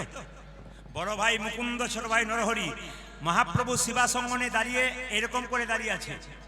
আচ্ছা বলবেন আপনারা, যে গাছে ফল ধরে সেই গাছটা ডালটা উঁচু দিকে যায় না নিচের দিকে যায়? জোরে বলুন, জোরে বলুন। একজন বলছে ওপর দিকে। যে গাছে ফল ধরে সেই গাছের ডালটা এদিকে নিচের দিকে। আচ্ছা যে গাছে ফল ধরে না সেই গাছের ডালটা? যারা ভক্ত হয় তাদের ভাবটি জোরে বলুন এরকম। যদি হও নিচু তবে পাবে কিছু। সোনার কলসি যতই দামি হোক, একজনের কাছে কিন্তু মাথা নিচু করতে হয়। কার কাছে মায়েরা? একটি গ্লাসের কাছে। আপনি কয়েকশো কোটি টাকার মালিক হন, যদি বৈষ্ণবের চরণে মাথা নত না করতে পারেন, আপনার জীবনে কোনো লাভ। শুনবেন শুনবেন শুনবেন। ভক্ত যদি কাই মনে কোনো বাঞ্ছা করে, ভগবানের সাধ্য নাই সেই বাঞ্ছা নাহি পুরে। ওই জন্য আমি সবাইকে বলি, যারা কীর্তন শুনতে এসছেন, মনের যত ব্যথা, যত দুঃখ, যত যাতনা সব গোবিন্দের মন্দিরে বলো। ও মায়েরা, বাড়িতে যদি কেউ কিছু বলেছে, মন খুব খারাপ, পাড়ার 5টা মেয়ে কেউ কথাটা বলবে না, ও আরো 5 জনকে বলে আরো তোমার জ্বালা বাড়িয়ে দেবে। যদি কোনোদিন মনের মধ্যে কোনো যন্ত্রণা থাকে, দুঃখ থাকে, কাউকে না বলে গুরুদেবের চরণে বলো কিংবা গোবিন্দের চরণে বলো। ভগবান বললেন, যদি আমার মন্দিরে এসে কেউ একবার ভক্তি ভরে চোখের জল দিয়ে আমাকে সবকিছু বলতে পারে না, আমি যে তার বাবার মতো তার সমস্যার সমাধান করি। সবাই তাকাবেন এদিকে। যখনই মহাপ্রভু দেখতে পেল যে দু ভাই এসেছে আমার কৃপা পাবার জন্য, শ্রীবাসকে ডেকে বলল, শ্রীবাস এক কাজ করো, ভক্ত যদি আমাকে দেখতে এসছে, আমি যদি দেখা না দিই তাহলে আমি ভগবান কি করে হলাম? ওরা তো অন্তর থেকে আমাকে চেয়েছে। এইদিকে এইদিকে এইদিকে মায়েরা, যশোমতী কৃষ্ণকে দৈবকী কৃষ্ণকে জন্ম দিয়েছিল, আর যশোমতী কৃষ্ণকে লালন পালন করেছিল। ঠিক না ভুল? জোরে বলুন। ঠিক। কিন্তু যশোমতী বা দৈবকী কেউ কৃষ্ণ কোলে নিয়ে মরতে পারে নাই। একজন কৃষ্ণ কোলে নিয়ে মরেছিল। কে বলুন তো? জোরে বলুন কে? পুতনা। পুতনা, দেখুন, পুতনা স্তনে বিষ মিশিয়ে ভগবানকে খাইয়ে মারতে চেষ্টা করেছিল। আশ্চর্যের ব্যাপার, দেবকী কৃষ্ণকে জন্ম দিল, যশোমতী কৃষ্ণকে লালন পালন করলো, কিন্তু কৃষ্ণ কোলে নিয়ে মরল একমাত্র পুতনা। কেন বলুন তো? এই দিয়ে তাকান। পুতনার খালি চিন্তাই ছিল কি? কৃষ্ণকে ধরবো, কৃষ্ণকে মারবো, কৃষ্ণকে ধরবো, কৃষ্ণকে মারবো, কৃষ্ণকে ধরবো, কৃষ্ণকে মারবো। ভগবান বললেন, পুতনা তুমি যা চাইছো তাই হবে। সবাই তাকাবেন। যখনই পুতনা কৃষ্ণকে কোলে নিয়েছে, সঙ্গে সঙ্গে পুতনা যখন কৃষ্ণের দিকে তাকিয়ে দিয়েছে, সঙ্গে সঙ্গে কৃষ্ণ চোখটা মুজে দিয়েছে। অনেকে বলছেন কৃষ্ণ ভয় খেয়ে গেছে। তাই কখনো হয়? জগতের মালিক কখনো ভয় খায়? চোখটা মুজে চিন্তা করছে কি, ওগো পুতনা, তুমি তো মা হয়ে আমার কাছে এসেছো, স্তন তো মুখে দিতে এসেছো আমার, স্তনের মধ্যে তুমি বিষ মেশাও আর অমৃত মেশাও, তুমি তো মা হিসাবে এসেছো, আমি তোমাকে কোথায় জায়গা দেবো, স্বর্গে না নরকে? এই কথা চোখ মুজে ভাবছিল। এই জন্য বারবার বলবো মায়েরা, ভক্ত যদি যেভাবে ভগবানের কাছে যায়, ভগবান তার মনের ইচ্ছা পূর্ণ করে। সঙ্গে সঙ্গে মহাপ্রভু শিবাসকে বললেন, শিবাস দু ভাই আমাকে দেখতে এসেছে, সুরধনী তীর দিয়ে কীর্তন করতে করতে যায়, ওরা দুজন আমাকে দেখুক। মহাপ্রভু শিবাসকে নিয়ে, ভক্তকে নিয়ে সুরধনী তীর দিয়ে কীর্তন করতে করতে যাচ্ছে, আর দু ভাই মিলে মহাপ্রভুকে দর্শন করছে। সুরধনী তীরে, সুরধনী তীরে তেরা মহাবিলাস বিলাস সমবয় বালক সঙ্গে, আজ সুরধনী তীরে তীর মহাবিলাস সমবয় বালক সঙ্গে, সুরধনী তীরে তীর মহাবিলাস সমবয় বালক সঙ্গে, সুরধনীর তীরে তীর মহাবিলাস সমবয় বালক সঙ্গে, করে করতালি ধ্বনিত হরি ধ্বনি, আমার করে কর তালি ধ্বনিত হরি ধ্বনে, করে করতালি ধ্বনিত করে করতালি ধ্বনিত হরি মায়েরা, হরি। এই যে দেখান যার যেমন ভাব তার তেমন লাভ। ছোট ভাই আর বড় ভাই মহাপ্রভুকে দেখছে কে? মুকুন্দা নরহরি। নরহরি বলছে দাদা কি আমি দেখতে পাচ্ছি, কি দেখছো?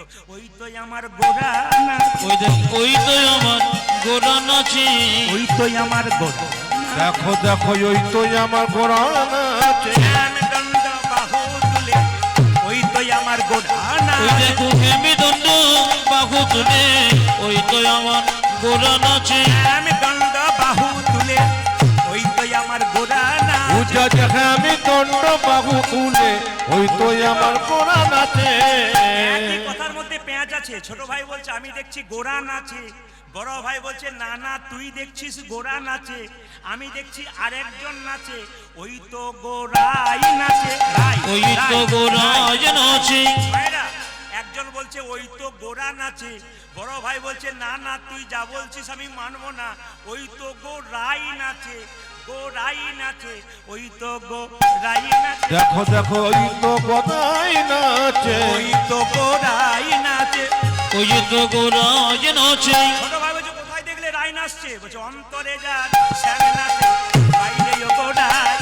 আজ অন্তরে যার শ্যামে নাচে, বাইরে গোরা নাচে। অন্তরে যার শ্যাম নাচে, বাইরে গোরাই নাচে। পূজাই অন্তরে যা শ্যাম নাচে, বাইরে গোদাই নাচে। সরধরে তীরে তীর মহাবীর সময় বালক সঙ্গে, সরধনে ধীরে ধীরে রমভাবের সয়, সমময় বালক সঙ্গে। ধীর ধীরে ধীরে মহাবীর সময় মানব সঙ্গে।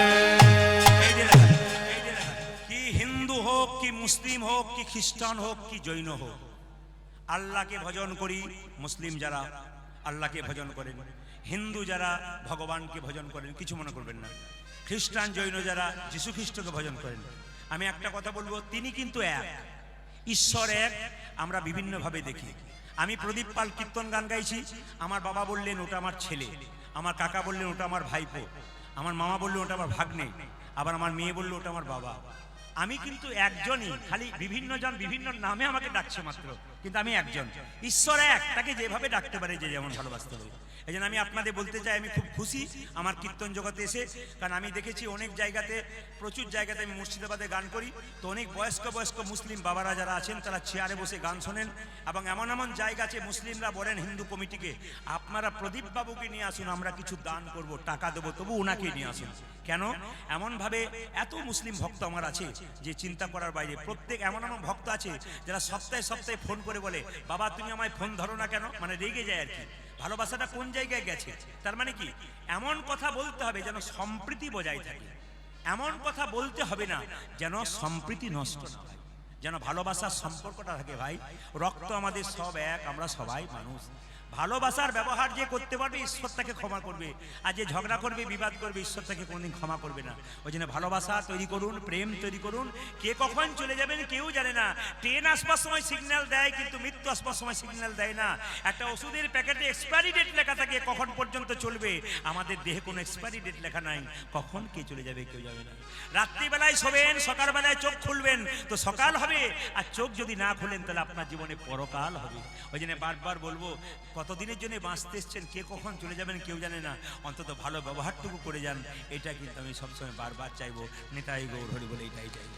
আমার সব চাইতে কি জানেন, আমার সব চাইতে আমার বারবার এটা কিন্তু আমার দাগ রয়ে গেল। কিছু মনে করবেন না, কমিটি তুলে নিল যে আমরা এই কথাটা বললাম, মানে আমরা এই কথাটা কিন্তু বলতে বলিনি, উনি নিজে বলেছেন। কিন্তু কিছু মনে করবেন না, প্যারেক যদি কাঠের মধ্যে ঢুকে যায়, প্যারেকটা তুলে নিয়ে যায় কিন্তু প্যারেকের দাগ কিন্তু থাকবে। ওই জন্য প্যারেকের দাগ কিন্তু রয়ে গেল। কিন্তু একটা ঈশ্বরের কাছে প্রার্থনা করে গেলাম, ওনার জন্য খারাপ প্রার্থনা করলাম না, ভালোই প্রার্থনা করলাম, শুভবুদ্ধি হোক। আর দেখবেন যারা অন্যায় করে তারা একা আসে না, 3-4 জনকে সঙ্গে নিয়ে আসে। একজন বলছে আর 4 জনকে নিয়ে এসছে। দেখবেন যদি আমি না পারি কেউ আক্রমণ করে, ওই জন্য 4 জনকে নিয়ে এসছে। এখন দেখবেন একটাও এখানে নেই, সব দেখবেন পাশে পাশে পালিয়ে গেছে। মানে আপনাদের ভাঙবা একটাও নেই, দেখবেন না ওদের মধ্যে একটাও দেখাতে পারবেন না, সবগুলো পালিয়ে গেছে, একটাও থাকবে না। সবাই মিলে মায়েরা সবাই লক্ষ্য করুন, যেই না মুকুন্দ সরকার নরহরি সরকার দাঁড়িয়ে আছে, মহাপ্রভু সঙ্গে সঙ্গে দেখান, মহাপ্রভু সঙ্গে সঙ্গে এসেছে, এসে বলছে এই যে তোমাদের মধ্যে বড় ভাইকে আমি, কি নাম? আমার নাম মুকুন্দ সরকার। এই ছোট ভাইকে আমি গো, আমার নাম নরহরি সরকার। শ্রীবাস ঠাকুর এসে বলল, মহাপ্রভু বলেছে যে ছোট ভাই সে সারা জীবন প্রভুর সঙ্গে কীর্তন করবে আর থাকবে, আর যে বড় ভাই তাকে বলল তুমি 100 জন্ম কৃপা পাবে না। এখানে দু ভাই মিলে কীর্তন শুনতে এলেন, এক ভাই কৃপা পেলেন, এক ভাই পেলেন না। যে পেল তার তো আনন্দ হবে, যে পাবে না তার কত কষ্ট হবে। সঙ্গে সঙ্গে বলছে তোমাদের মধ্যে বড় ভাইকে আমি তো টেনে টেনে নিয়ে এলাম, আমার নাম মুকুন্দ সরকার, তোমার জন্য বলেছে তুমি 100 জন্ম কৃপা পাবে না। আর বড় ভাই নাচতে শুরু করেছে, জয় গৌর জয় গৌর। শ্রীবাস মনে মনে ভাবলো লোকটার মাথা খারাপ হয়ে গেছে বোধ হয়। আমাকে যদি এই কথা বলতো মহাপ্রভু যে 100 জন্ম কৃপা পাবে না, আমি তো 20কে আত্মহত্যা করতাম। সঙ্গে সঙ্গে মুকুন্দ বলছে শোনো শোনো শ্রীবাস, প্রভু যদি বলতো আমি কোন জন্মে সঙ্গ পাবো না, তাহলে না হয় আমি 20 খেয়ে আত্মহত্যা করে দিত। প্রভু বলেছে 100 জন্ম সঙ্গ পাবো না, 100 জন্ম না হয় গৌর গৌর বললে কেঁদে বেড়াবো। যখনই 100 জন্ম পেরিয়ে যাবে, 101 জন্মে প্রভুর সঙ্গ পাবো। 101 জন্মে প্রভু সঙ্গ পাবো, 1 জন্মে প্রভুর সঙ্গ পাবো। 101 জন্মে প্রভু। হরি বল হরি বল।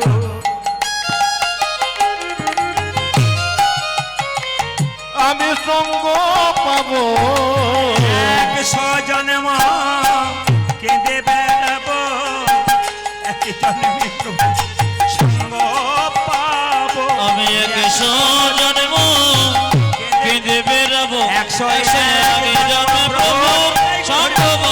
আমি 100 জন্ম কেঁদে বেড়াবো, 101 জন্মে প্রভু সঙ্গ পাবো, আমি 100 জন্ম কেঁদে বেড়াবো, 101 জন্মে প্রভু সঙ্গ পাবো, 101 জন্মে প্রভুর সঙ্গ পাবো। এর থেকে কি শিখলেন? ধৈর্য যার ভগবান তার, ধৈর্য যার নাই তার ভগবান না। 3 ঘন্টার কীর্তন শুনতে এসে যদি কেউ 6 বার উঠবোস করে, তবে তার ধৈর্য কোথায়? কুরুক্ষেত্রের যুদ্ধের ক্ষেত্রের দিকে তাকাবো মায়েরা। 100 ভাইয়ের দাদা দুর্যোধন বড় চঞ্চল ছিলেন, উনি গোবিন্দ হারালেন। আর 5 পাণ্ডবের দাদা যুধিষ্ঠির উনি স্থির ব্যক্তি ছিলেন, উনি গোবিন্দ পেলেন। এখানে যারা খুব ঠান্ডা মাথায় কীর্তন শুনছেন, তা তো 5 পাণ্ডবের দাদা যুধিষ্ঠিরের দলে আছেন।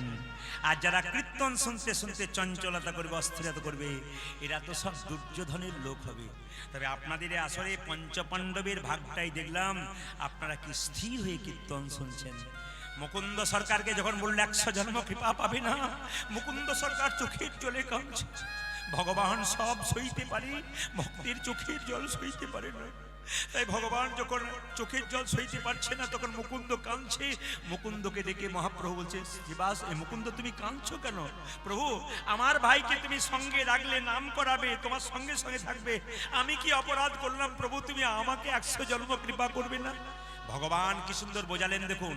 ওগো মুকুন্দ, এ সংসারে যারা বড় ভাই হয় তাদের সবচাইতে দায়িত্ব বেশি হয়। এ কার কথা? এ মায়েরা, এ সংসারে যারা বড় ভাই আর বড় বউ হয়, এখানে যারা আছেন মন দিয়ে শুনবেন। মহাপ্রভু বলেন এ সংসারে যারা বড় বউ আর বড় ভাই হয়, সংসারে তাদের দায়িত্ব সবচাইতে বেশি থাকে। কেন? একটা বনের মধ্যে বড় বড় গাছ যেমন ছোট ছোট গাছগুলোকে ঝড়ঝঞ্ঝা থেকে রক্ষা করে, একটা সংসারের বড় ভাই তার ছোট ভাইটিকে ঝড়ঝঞ্ঝা থেকে রক্ষা করে। শোনো মুকুন্দ, তোমার ভাই আমার সঙ্গে রইল, আর তুমি শ্রীখণ্ডে ফিরে যাও, একটা গোপীনাথের মন্দির তৈরি করো, জীবের দ্বারে নাম দাও, আর গরিবের চিকিৎসা করো। ওগো মুকুন্দ, আমি মহাপ্রভু হয়ে তোমার মাথায় হাত দিয়ে আশীর্বাদ করলাম, তুমি কাল থেকে বাড়ি গিয়ে যাকেই চিকিৎসা করবে তারই রোগ ভালো হয়ে যাবে। এখানে কি শিক্ষা পেলেন দেখে নেবেন আপনারা, খুব মন দিয়ে শুনবেন। কয়েকদিন আগে ঝাড়খণ্ডে কীর্তন করছিলাম, হঠাৎ দেখতে পেলাম কীর্তন চলতে চলতে একজন ব্যক্তি দৌড়ে এসে মাঝে বসে গেল। আর যেই না বসে গেল, হাত পা মুছছে, এরকম করে বসে চুপচাপ বসে আছে ঠান্ডার দিনে, একবারে চাদরটাকে নিয়ে বসে গেল, হাতগুলো মোছামুছি করছে। 3-4 জন ওখান থেকে দাঁড়িয়ে আছে, এইদিকে এইদিকে ডাকছে, কিন্তু যাচ্ছে না। আমরা তাহলে কোনো অপরাধ করে কীর্তনের মাঝে ঢুকে গেছি। কিন্তু কিছুক্ষণ পরে কীর্তন যখন শেষ হয়ে গেল, তখন দেখলাম গলায় মালা, কীর্তন শুনছেন। ওনাকে জিজ্ঞেস করলাম, ওরা এখনো দাঁড়িয়ে আছে কি, কোনো খারাপ কিছু হয়েছে নাকি? বলছে না না, আমি একজন মোটরসাইকেল মেকানিক্যাল, তো আমি ওদেরকে বললাম কীর্তন শুনলে আমি থাকতে পারি না, আমার হাত নাকি ভালো, ওরা বলে কেউ অন্য কোথাও যাবে না, খালি আমার কাছে আসবে। তো বললাম বাবা কীর্তনটা একটু শুনে আসি, তারপর তোমাদের কাজটা করে দেবো, কিন্তু আমাকে কীর্তন অন্তত 1 ঘন্টাও শুনতে দাও, আমি কীর্তন শুনতে যাব। তো দেখুন এর থেকে প্রমাণ কি, আপনি হরিকথা কৃষ্ণ কথা শুনবেন, আপনার সব দিক দিয়ে উন্নতি হবে। আপনি বুঝতেই পারবেন না যে কাজ আপনারা করছেন সফল হবেন যদি হরির কৃপা থাকে, যদি গৌর গোবিন্দের কৃপা থাকে। মুকুন্দ সরকার মায়েরা মুকুন্দকে বলছে, মুকুন্দ তুমি দেরি করো না, তুমি তুমি বাড়ি ফিরে যাও, একটা গোপীনাথের মন্দির তৈরি করে জীবের দ্বারে হরিনাম দাও। ফিরে যাও ফিরে যাও শিখণ্ডে, ফিরে যাও ফিরে যাও ফিরে যাও সেখানে, ফিরে যাও ফিরে যাও ফিরে যাও শিখণ্ডে, ফিরে যাও। আজ ফিরে যাও শিখণ্ডে, ফিরে যাও।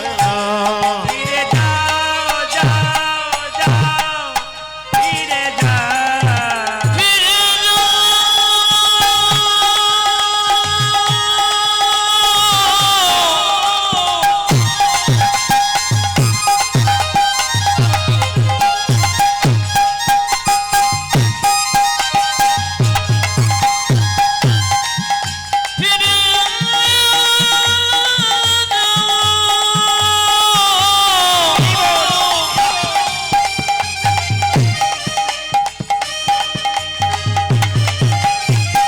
ওই যে মুকুন্দ তুমি সেখানে ফিরে যাও যাও যাও।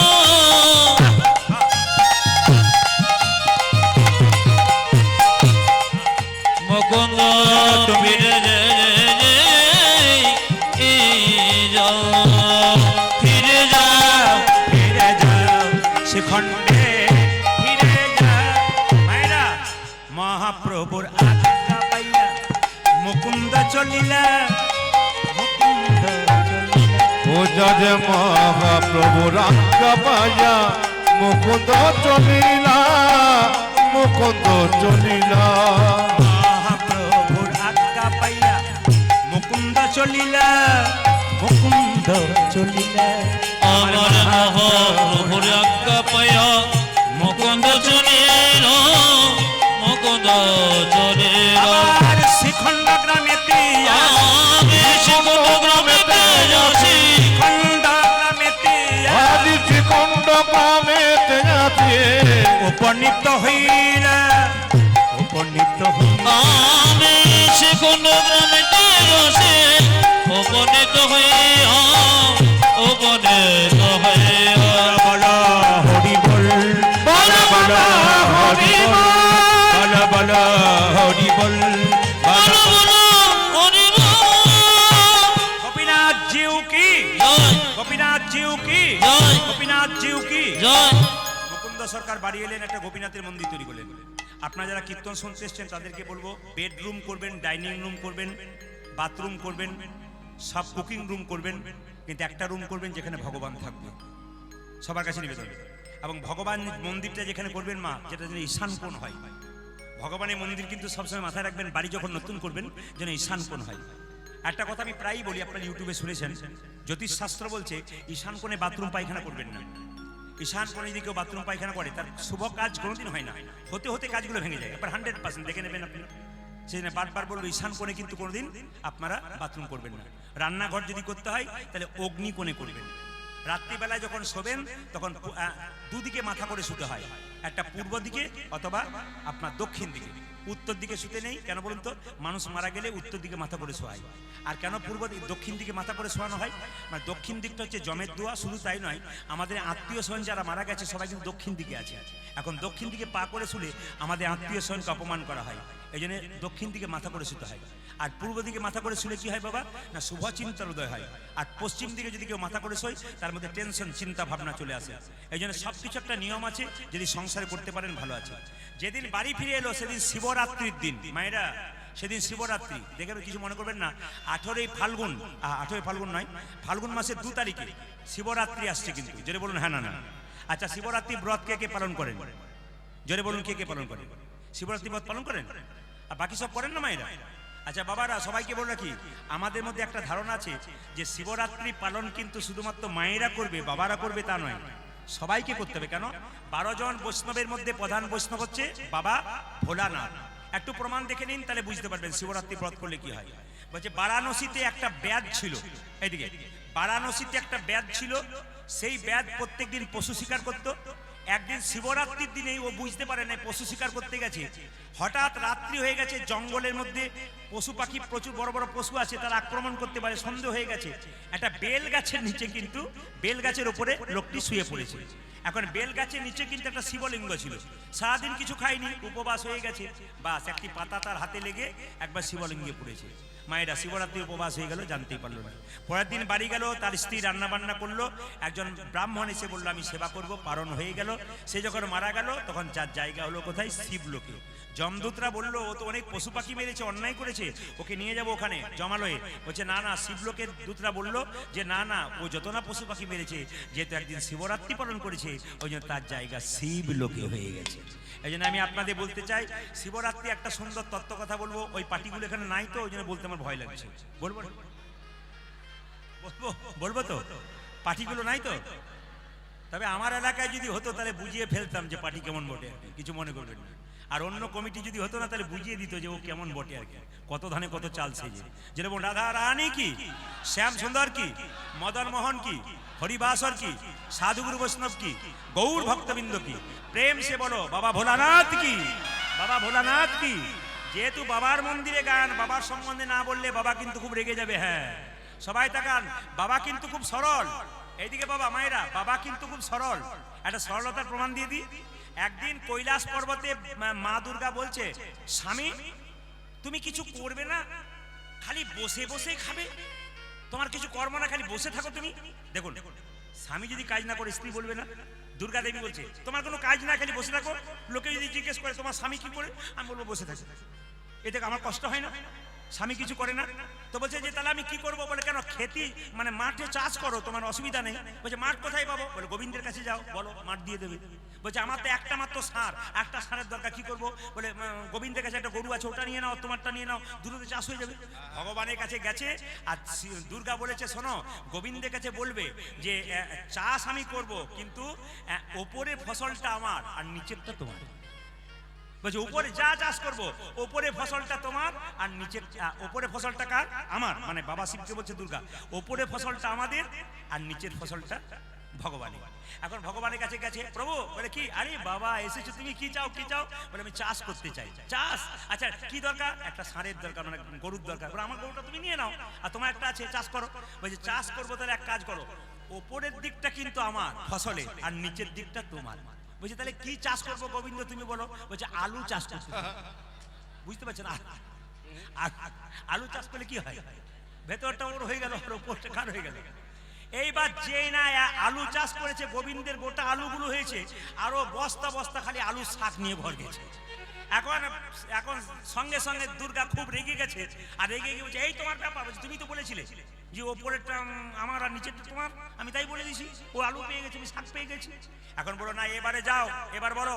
বলে নিচেরটা আমার, ওপরটা তোমার। গোবিন্দকে বলেছে প্রভু এবার চাষ করব, নিচেরটা আমার, ওপরটা তোমার। গোবিন্দ কি চাষ করবো? ধান গাছ চাষ করবো।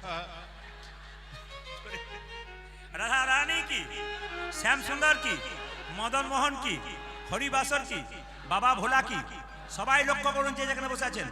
শিবরাত্রির দিনে 4 প্রহরে বাবাকে স্নান করাতে হয়। প্রথম প্রহরে দুধ দিয়ে, দ্বিতীয় প্রহরে দই দিয়ে, তৃতীয় প্রহরে ঘি দিয়ে, চতুর্থ প্রহরে মধু দিয়ে। বাবাকে কেন সবাই পুজো করবেন তার প্রমাণ দেখুন। লক্ষ্মী নারায়ণ যুগলে বাড়িতে রাখবেন, একা লক্ষ্মী বৃহস্পতিবার পুজো করবেন না। সব সময় সবাইকে সব জায়গাতে বলি, এবং শাস্ত্র বলছে লক্ষ্মী হচ্ছে সুখ, নারায়ণ হচ্ছে শান্তি। একা লক্ষ্মী রাখলে বাড়িতে লক্ষ্মী চঞ্চলা হয়ে যায়। আপনার বাড়িতে কোনো অনুষ্ঠান আছে, মেয়েকে নিমন্ত্রণ করলেন না, জামাইকে, মেয়েকে করলেন, জামাইকে ডাকলেন না আদর করে, মেয়ে কিন্তু ছটফট ছটফট করবে। তাহলে কিছু যদি মনে করে, লক্ষ্মীকে বাড়িতে রাখতে গেলে নারায়ণকে রাখতে হবে, তবে সুখ শান্তি বজায় থাকবে। সবাই তাকাবেন মন দিয়ে। এখন লক্ষ্য করুন, লক্ষ্মী একদিন নারায়ণের পদসেবা করছে। যত ছবি দেখবেন এমনি ছবিগুলো কোন একা লক্ষ্মী করছে, একা লক্ষ্মী ছবি নাই। সব জায়গাতে প্রকৃতপক্ষে ছবি হচ্ছে লক্ষ্মী নারায়ণ।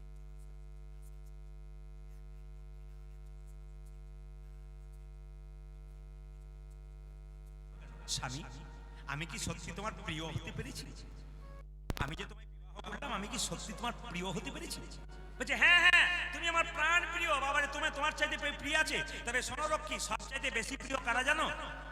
এই জগতে কোনো জীব, কোনো মানুষ যদি বাবা ভোলানাথের পুজো করতে পারে, সে আমার সব চাইতে প্রিয় হতে। আর সত্যি দেখুন, আপনার এখানে বাবা ভোলানাথের মন্দির আছে। তিনি বললেন শিবরাত্রির সময় যে শিব চতুর্দশী করতে পারে, সে কিন্তু আমার প্রিয় হয়ে যায়। সবাই তাকান, বেলপাতা তোলেন, কিন্তু কোন দিন তুলতে পাবেন না। যেদিন সোমবার দিন বাবার দিয়ে সেই দিন পারবেন না। 2, চতুর্থীর দিনে পারবেন না বেলপাতা তুলতে। 3, অষ্টমীর দিনে তুলতে পারবেন না, নবমীর দিনে তুলতে পারবেন না, শিব চতুর্দশী দিনে তুলতে পারবেন না, সংক্রান্তির দিনে তুলতে পারবেন না। আরেকবার বলে দিই, চতুর্থীর দিন, অষ্টমীর দিন, নবমীর দিন, চতুর্দশীর দিন, সোমবার দিন, সংক্রান্তির দিন, এই দিনগুলো কিন্তু আপনারা কেউ তুলতে পাবেন না কি বেলপাতা। তবে বলবেন কি করব? আগের দিন তুলে রাখবেন, পরের দিন আপনারা বাবা ভোলাকে দেবেন।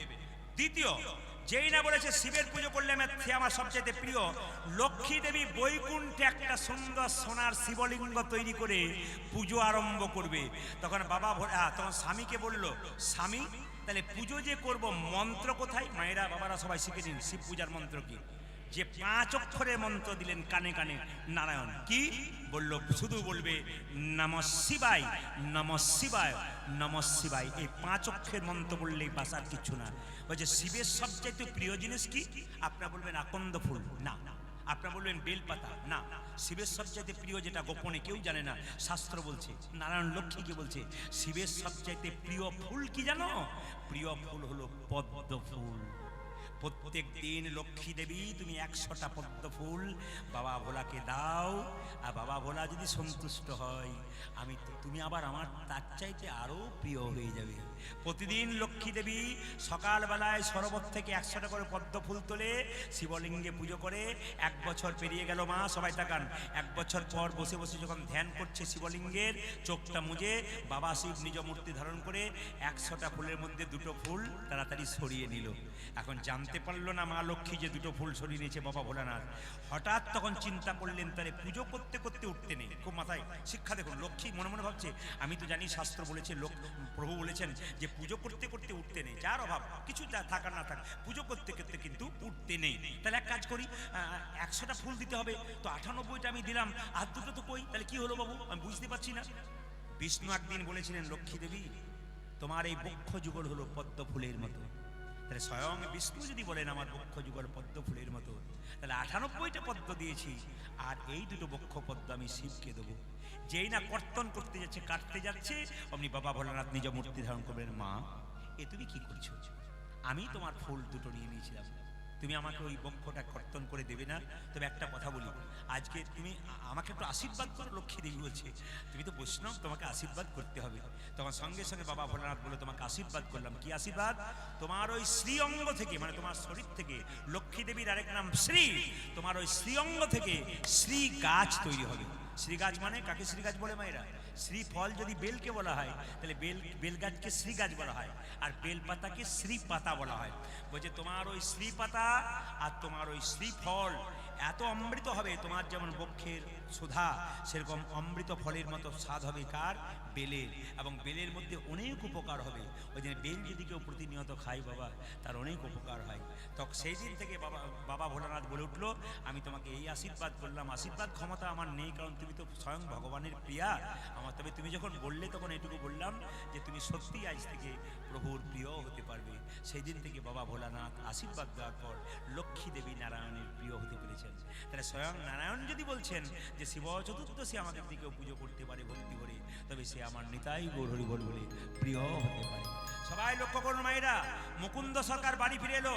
আমি মালদাতে প্রচুর গান করি, যত জেলায় জেলায় আসতে, যত জেলায় আমি যাই পশ্চিমবাংলায়, তো আপনাদের 24 পরগনাতে আমাকে বেশি দিতে হয়, কারণ 24 পরগনাতে মাঘ ফাল্গুন চৈত্র প্রচুর গান হয়।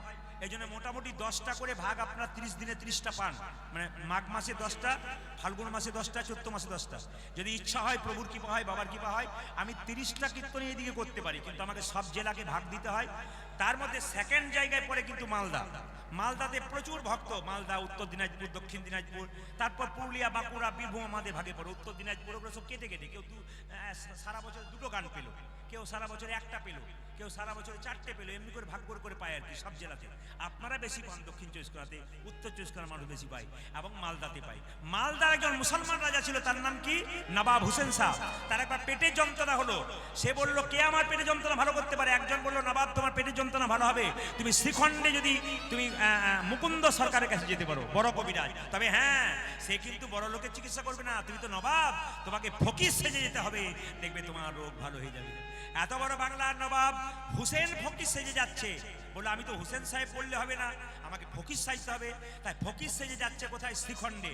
যেতে যেতে শ্রীখণ্ডে ঢুকেই বললো, ভাই এখানে মুকুন্দ সরকারের বাড়ি কোনটা? বলছে ওই যে দেখতে পাচ্ছ মন্দিরটা, ওইটা। আরে গিয়ে দেখবে প্রচুর লোক দাঁড়িয়ে আছে চিকিৎসা করার জন্য। একজন বললো না না, গিয়ে দেখবে লাইন দিয়ে লোক তো দাঁড়িয়ে আছে, কিন্তু সকালবেলায় মুকুন্দ সরকার গোপীনাথের পুজো করছে আর কীর্তন করছে, ওইটাই মুকুন্দ সরকার। এত বড় বাংলার নবাব হুসেন শাহ, হুসেন ফকির সেজে এসে বললো, বাবা আমাকে একটু জায়গা করে দাও তো। এই বলে যেই না সবার সামনে গিয়ে দাঁড়িয়েছে, তখন দেখছে সকাল ভোরবেলায় উঠে মুকুন্দ সরকার গোপীনাথের চরণে ফুল পুষ্প দিচ্ছে, তারপর চিকিৎসা আরম্ভ করবে। আমি একটা কথা শুধু আপনাদের বলতে চাই, আমি আজ থেকে 10 বছর আগে চেন্নাই একটা চিকিৎসার জন্য আমার গিয়েছিলাম। তো যে ডাক্তারবাবুকে আমি দেখাচ্ছিলাম, তিনি সকালবেলায় ঘুম থেকে উঠে স্নান করে অপারেশন করেন প্রচুর, তো উঠে কি করছেন না ভগবানের চরণে পুজো দিচ্ছেন, এবং যে টেবিলে বসে আছেন সেই টেবিলে একটা কৃষ্ণ গোপাল রয়েছে, আর সেখানে কতগুলো ফুল পুষ্প রয়েছে। আমি জিজ্ঞেস করলাম, আপনি আমেরিকা লন্ডন ফেরত ডাক্তার, আপনি পুজো করেন? বলে উনি তো সব, আমি শুধু উপলক্ষ মাত্র, উনি যা করাবেন আমি তাই করি। এর থেকে কি শিক্ষা? লন্ডন ফেরত আমেরিকা ফেরত ডাক্তাররা ভগবানের ভজন করে তারপর কাজ করে, আর আমরা সামান্য মানুষে সংসার শুরু করবার আগে একবার গোবিন্দের চরণ ভজনা করতে পারবো না? মুকুন্দ গাইছে আর নবাব শুনছে। মুকুন্দ বলছে, গোপীনাথ আমি তো তোমাকে সোনার মন্দির তৈরি করে দিতে পারবো না, তবে মন মন্দিরে তোমাকে রাখবো। আমার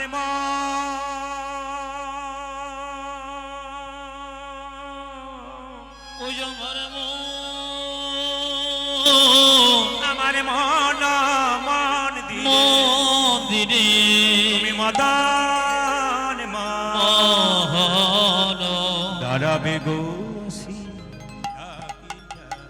ওই আমার মন মন্দিরে মদন মোহন দাঁড়াবে গো বসি ডাকি আমার মন মন্দিরে মদন মোহন দাঁড়াবে গো বসি ডাকি যা। ওই আমার মন্দিরে মদন মোহন দাঁড়াবে বয়াসে ডাকিয়া।